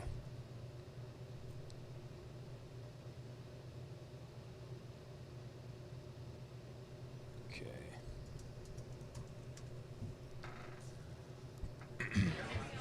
He's the godfather of grime. For 2 decades, Wiley has been an influential figure in British culture. Throughout his life, he says he's been stabbed more than 20 times and has survived in a music industry where he's regarded as an enigmatic figure. That is until he posted a series of anti-Semitic comments on social media. He's been heavily criticized for insulting Jewish people and comparing them to the Ku Klux Klan. It's these remarks which have prompted condemnation from all political parties, including the Home Secretary. I'm not racist, you know. I'm a businessman. So if you're not racist, then why did you make the following anti-Semitic comment? I'm going to quote the tweet that you put out. You said, Jewish community, you're too touchy. Anyway, Israel is not yours. Hold that. Do I see why that could be as racism? Should I read it again? No, you don't need to read it again. If I read what anti-Semitism is, and it says the Jewish community is powerful within business, that's racist, I think that's silly. I don't care. what nobody says. I want to apologize for generalizing, number one, and I want to apologize for comments that were looked at as anti-Semitic. It's the first time Wiley is speaking following a dispute with his former music manager John Wolfe, who is Jewish. In my interview with the rapper, he repeated similar comments to those posted on his Twitter, much of which is too inflammatory to... Isn't it funny, by the way, that you can say so many inflammatory comments about races that are, you know, talking points of either side now that are pretty innocuous, like, oh, they're all coming over the border, or, oh, you know, taking our jobs, whatever, this or that. But then if you say, wait, what did he say exactly? To the Ku Klux Klan.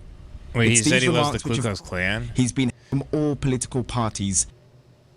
Wait, but what's the fucking thing? Following anti-Semitic comment, I'm going to quote the tweet that you put out. You said, Jewish community, you're too touchy. Anyway, Israel is not yours. Hold that. Do I see why that could be as racism? Why is that why is that so wildly offensive?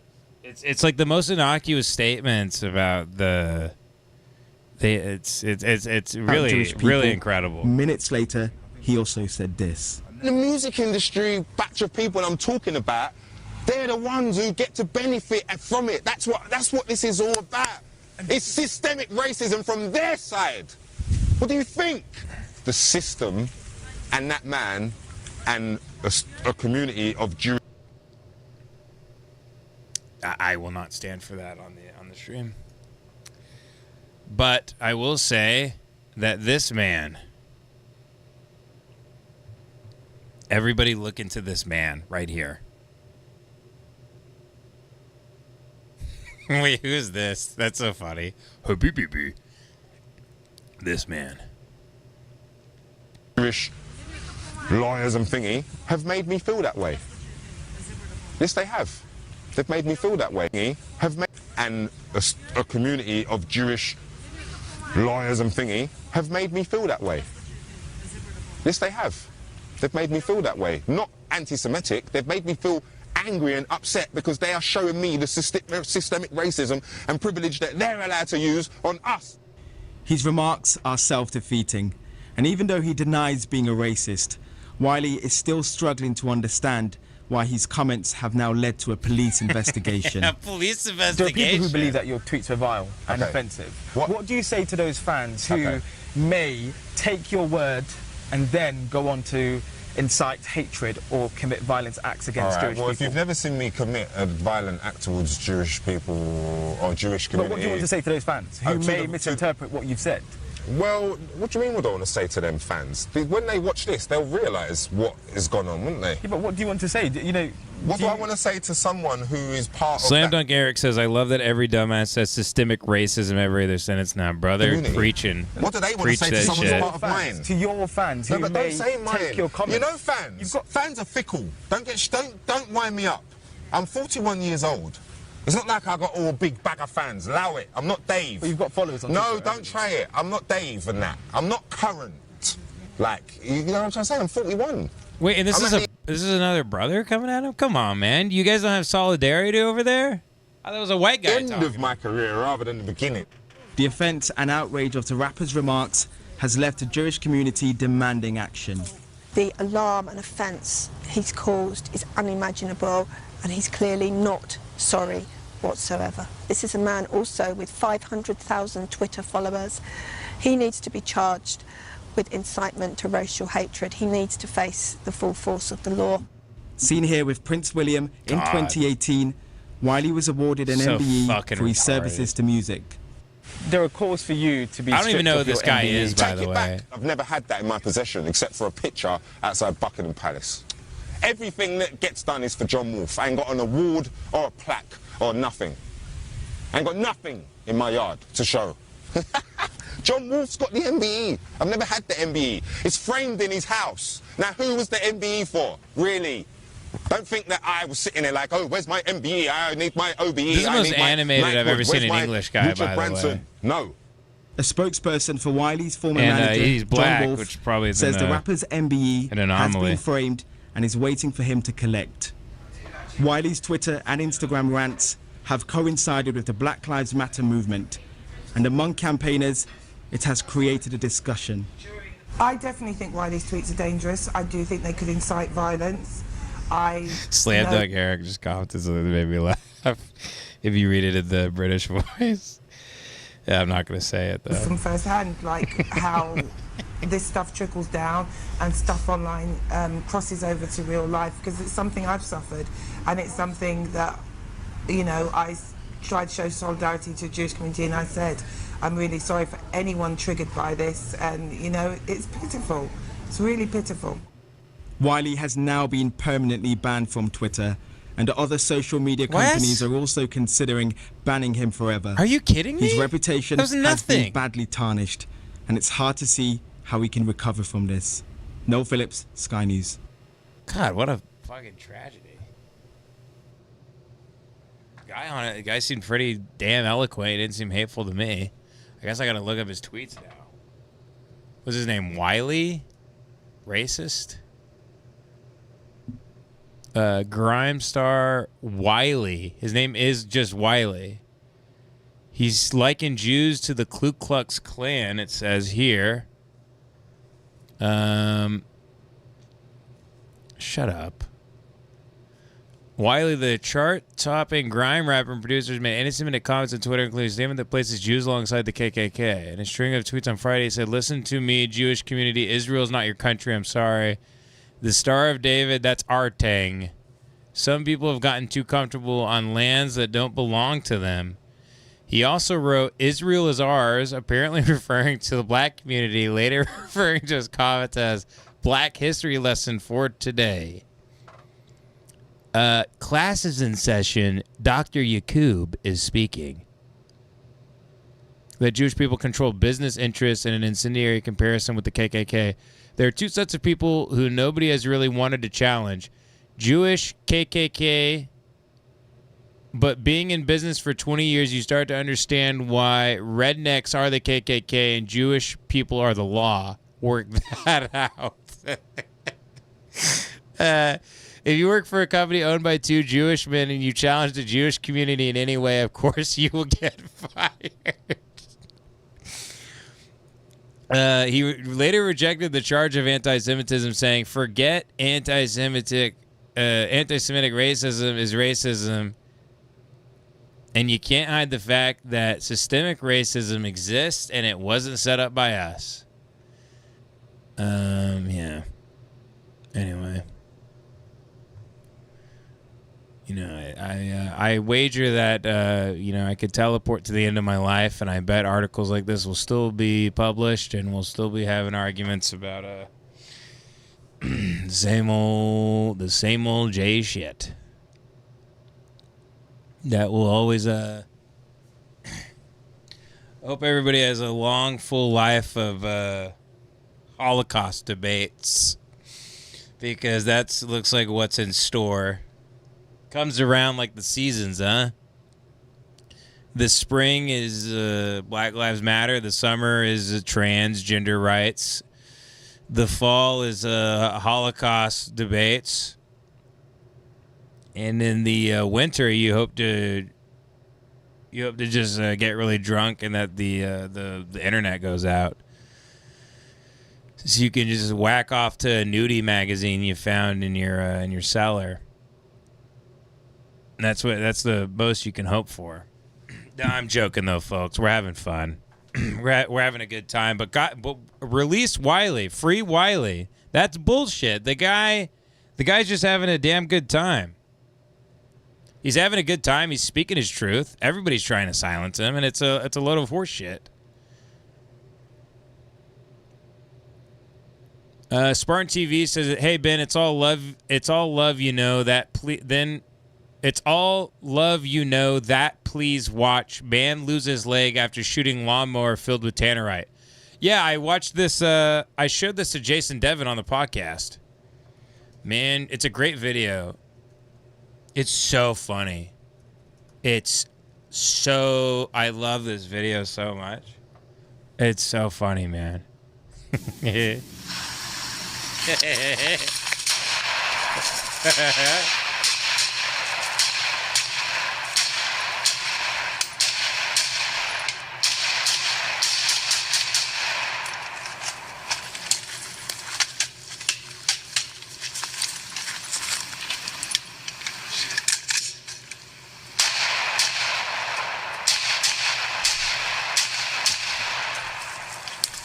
Uh-oh, you moved a little too close, honey.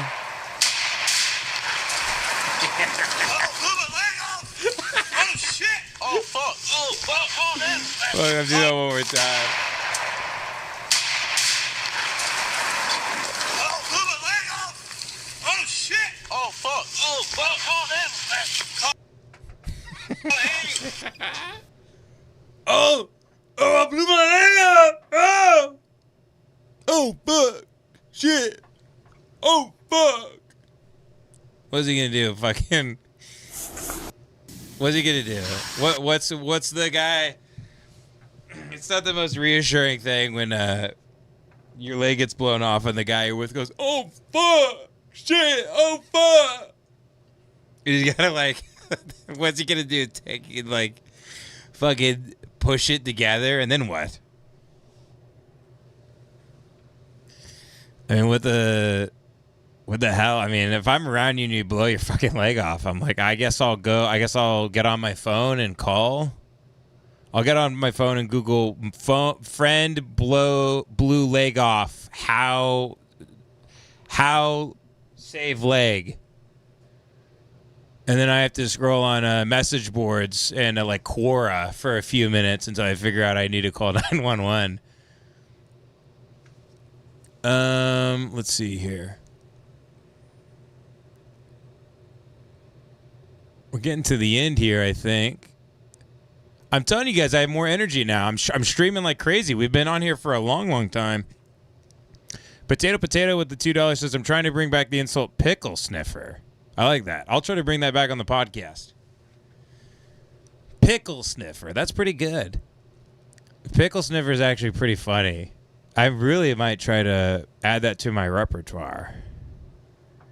Jordan R with the $4.99 says, have you seen Jacob fucking Jones? No, I haven't. Jacob fucking Jones. Alrighty, so today I'm going to be smoking a Newport cigarette and talking a little bit about why you should care about how you dress, about fashion, etc. But without further ado, I'm going to go ahead and get this lit up and start the video. This is bizarre. Why would I need to watch this guy? This is strange. But yeah, why should you care about how you dress, about fashion, etc.? And to me, you really don't need to. They said this is all he does. It's a form of self-expression. If you're feeling like you need something to do, if you're feeling like I'm not happy, start doing that. It's just something extra to do that you can be a little bit more productive. Feel like you were that little bit more like productive for that day. Honestly, pretty fucking base to me. I mean, I don't really know anything about the guy, but he smokes Newports in his backyard, and he tells people to if they give a shit, they'll have a higher sense of self-worth. He's Jordan Peterson, but without all the anger, and he smokes. So, you know, it seems pretty cool to me. Please adhere to YouTube's selected guidelines before viewing the content of this video. I do not encourage working on any products, actions, or behaviors shown in this video. All videos are produced in a safe, professional, and controlled environment. Please do not attempt to... And the vast majority of the time in my videos, Love that car. Is that an old Volvo? Is that like a 88 Volvo or something? The interior is... I wish we had Dylan Farnum in the chat so he could ID this. That kicks ass. Product all lit up. Put some... Am I not supposed to like this guy? Is he cringe or something? Predominantly under the sound of the actual video itself. But not today. Not doing that at all today. There's going to be no background music when I first light up the cigarette that I'm going to be smoking in today's video. Everyone's saying he just smokes and day drinks. Yeah, he kicks ass. There's going to be no background music at all. Man, this guy really has something figured out, huh? I think this is a pretty funny thing to do, and to actually accomplish. See how he smokes. Yeah, nice. And starting to sprinkle just a little bit once again. That's why I'm sitting in my car today. It's been sprinkling on and off today. Is firing off something in the background. Bless him. God bless him. I like what I see. I don't know if he's like a cringe man or not, but I like what I see. Potato with the $1.99 says the blacker the berry, the worse the Uber Eats delivery. God damn it.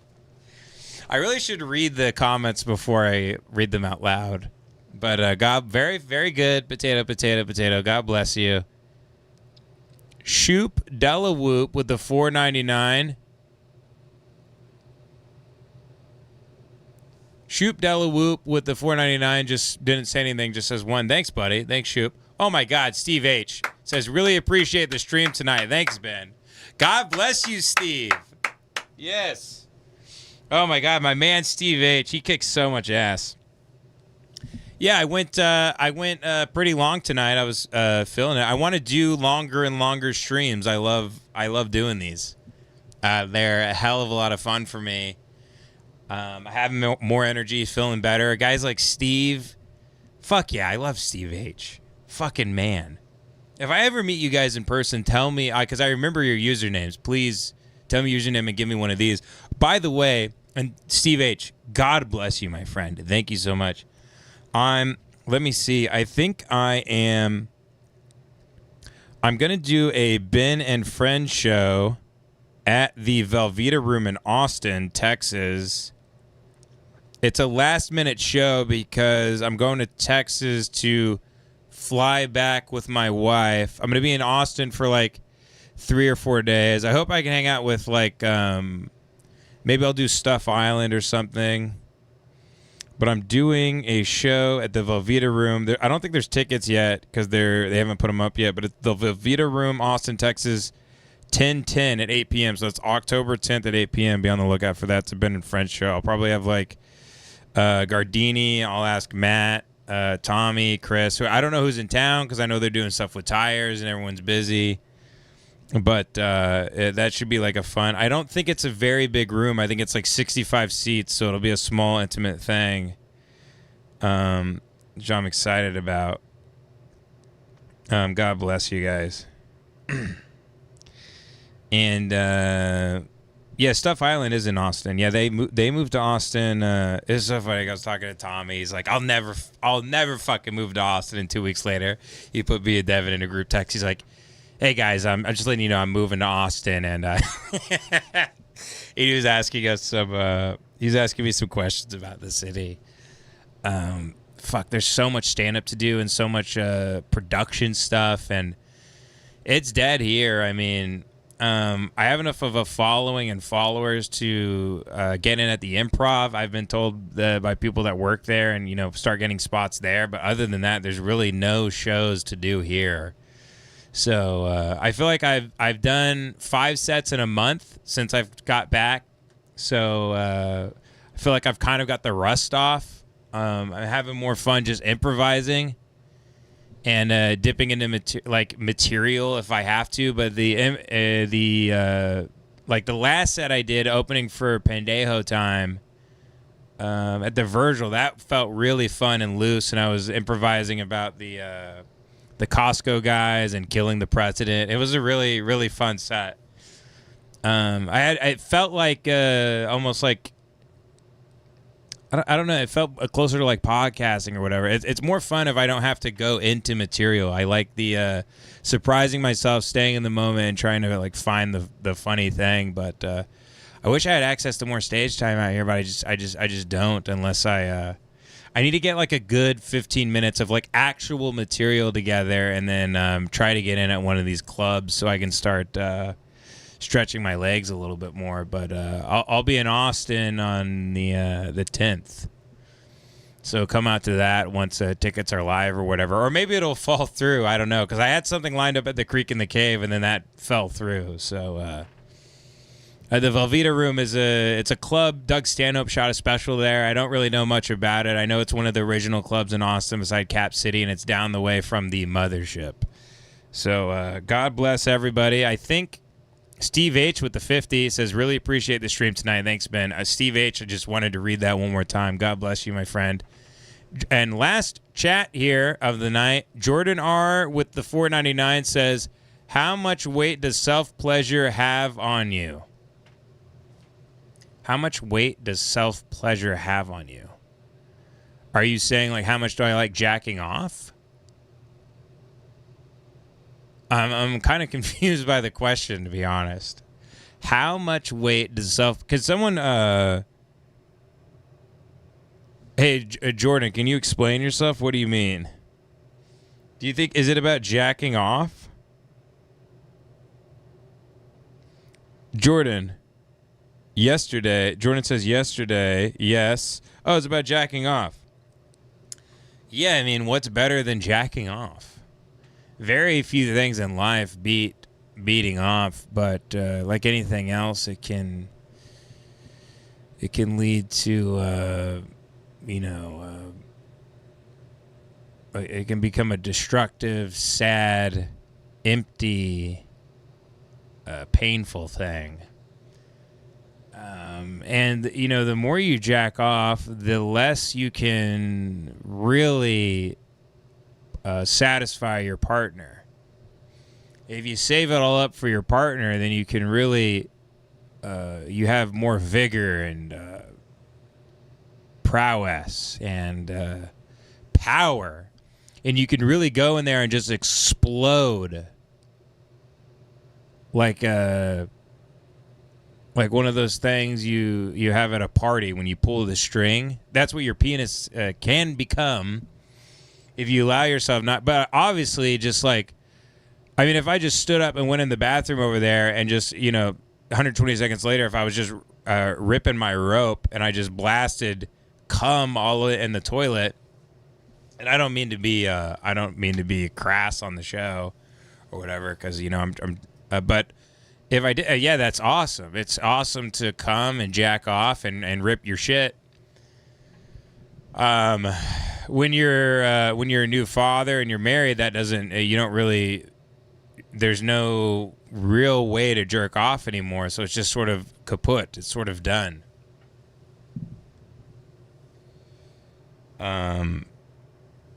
But I knew a guy I went over his place once, and he lived in a studio apartment, and I was like 22, and I was like, he lives with his wife, and I was like, how do you jack off in here? And he goes, I just masturbate on the bed.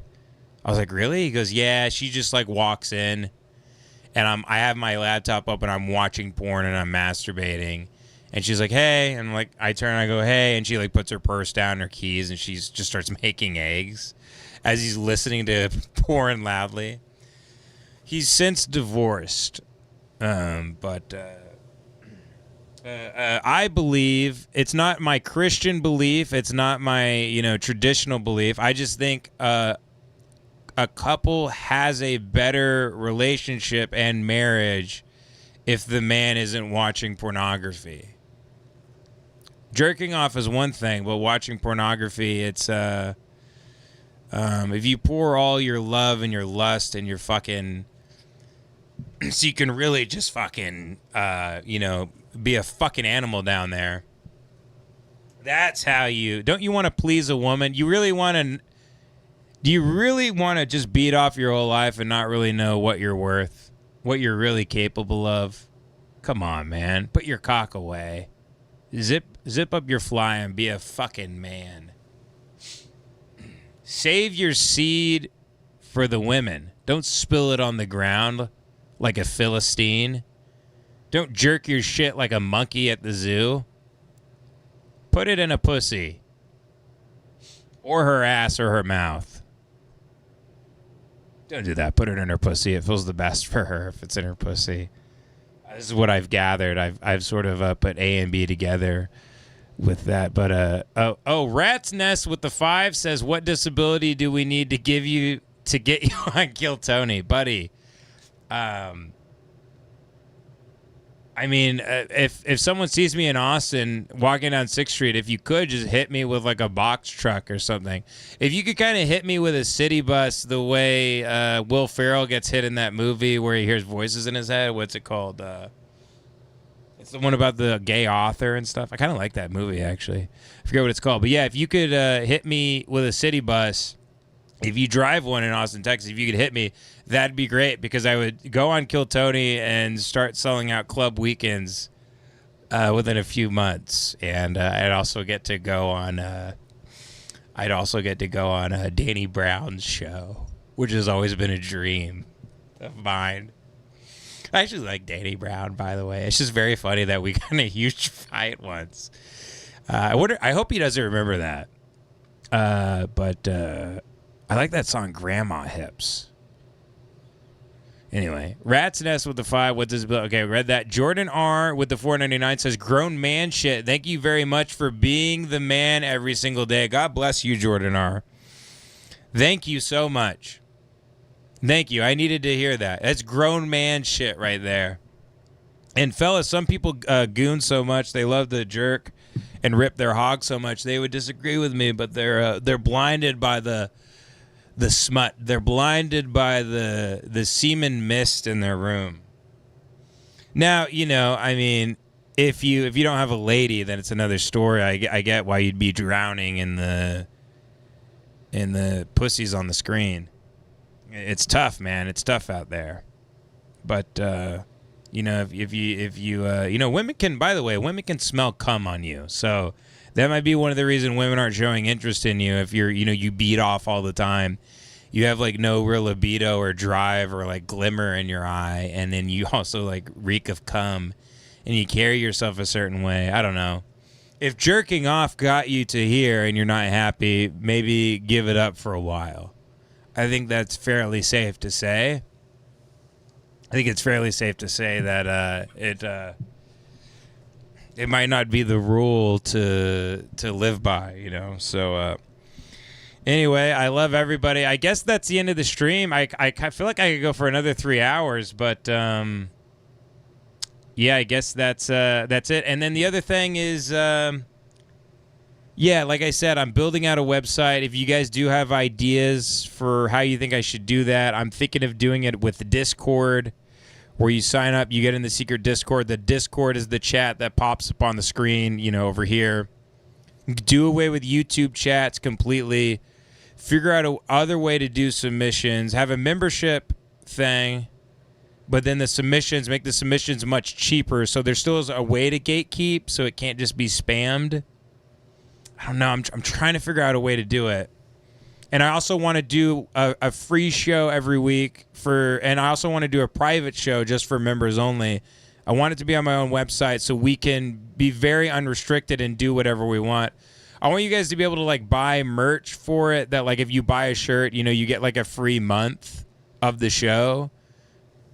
Like I want you to, the more you support the show, the more it kind of gives back to you in a way, you know, where it's but I've been working on the branding and the website and stuff. I'm just trying to think of a way to do it, but I think I don't know. Like I said, I still want to have clips. I want to have a YouTube channel with clips where I can clip the show. People can watch those for free, and I still want to I want to be able to stream one of the shows live to both Twitter and YouTube so people can still watch it, but I'm trying to figure that out. But Base Native says, stop. We're too retarded for that. If you're too retarded to join Discord, the government should, I don't know, maybe a guy from the government that looks like the clown from It, he should grab you by the ankle and suck you down a fucking rain gutter. And he's yanking on you until your head pops off. And then he violates you down there, as clowns who live in sewers are known to do. They're known to suck you down into the sewers and have their way with you. Terrifying. It already scares the fuck out of you that they're clowns that live in those drains. It scares the shit out of you, but on top of that, they also want to drag you down there and have their way with you. Disgusting. Disgusting, vile. But that's clowns, man. Fuck clowns. Especially the evil ones. I don't like clowns. I especially don't like the evil ones. They're fucking nasty sons of bitches. And given the opportunity, I would blow each and every one of their heads off with a double-barrel shotgun.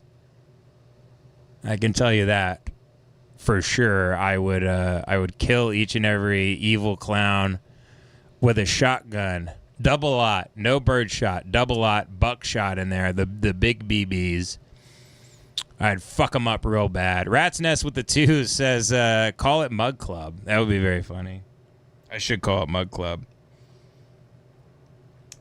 Anyway, yeah, and you can say hard R's on the. That's why. Well, I guess the Discord though, you can't comment certain things, so you get banned. So maybe I can figure out some sort of user interface on the website where you guys can create profiles and chat on that.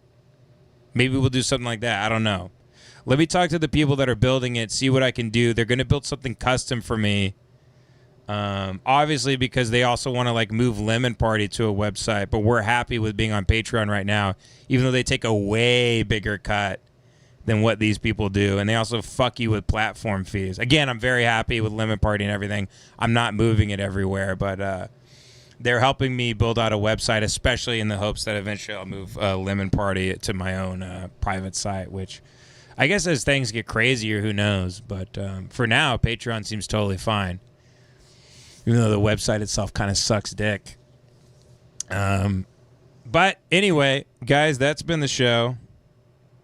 God bless you all. Thank you for tuning in. And I will see you guys, as always, every Wednesday and Friday, 4 p.m. Eastern Standard Time. Unless, of course, I'm taking a shit. In which case, it'll be late. But I don't know what Devin's doing. He didn't join us. I'm very sorry. But we still did a long show, and we had a great time. So I'll see you guys Wednesday, and enjoy the Lemon Party episode on Tuesday. Enjoy that. That's coming out. It's the 100th episode. It's a very long ep, and it gets a little wild. So I hope you guys enjoy. See you guys.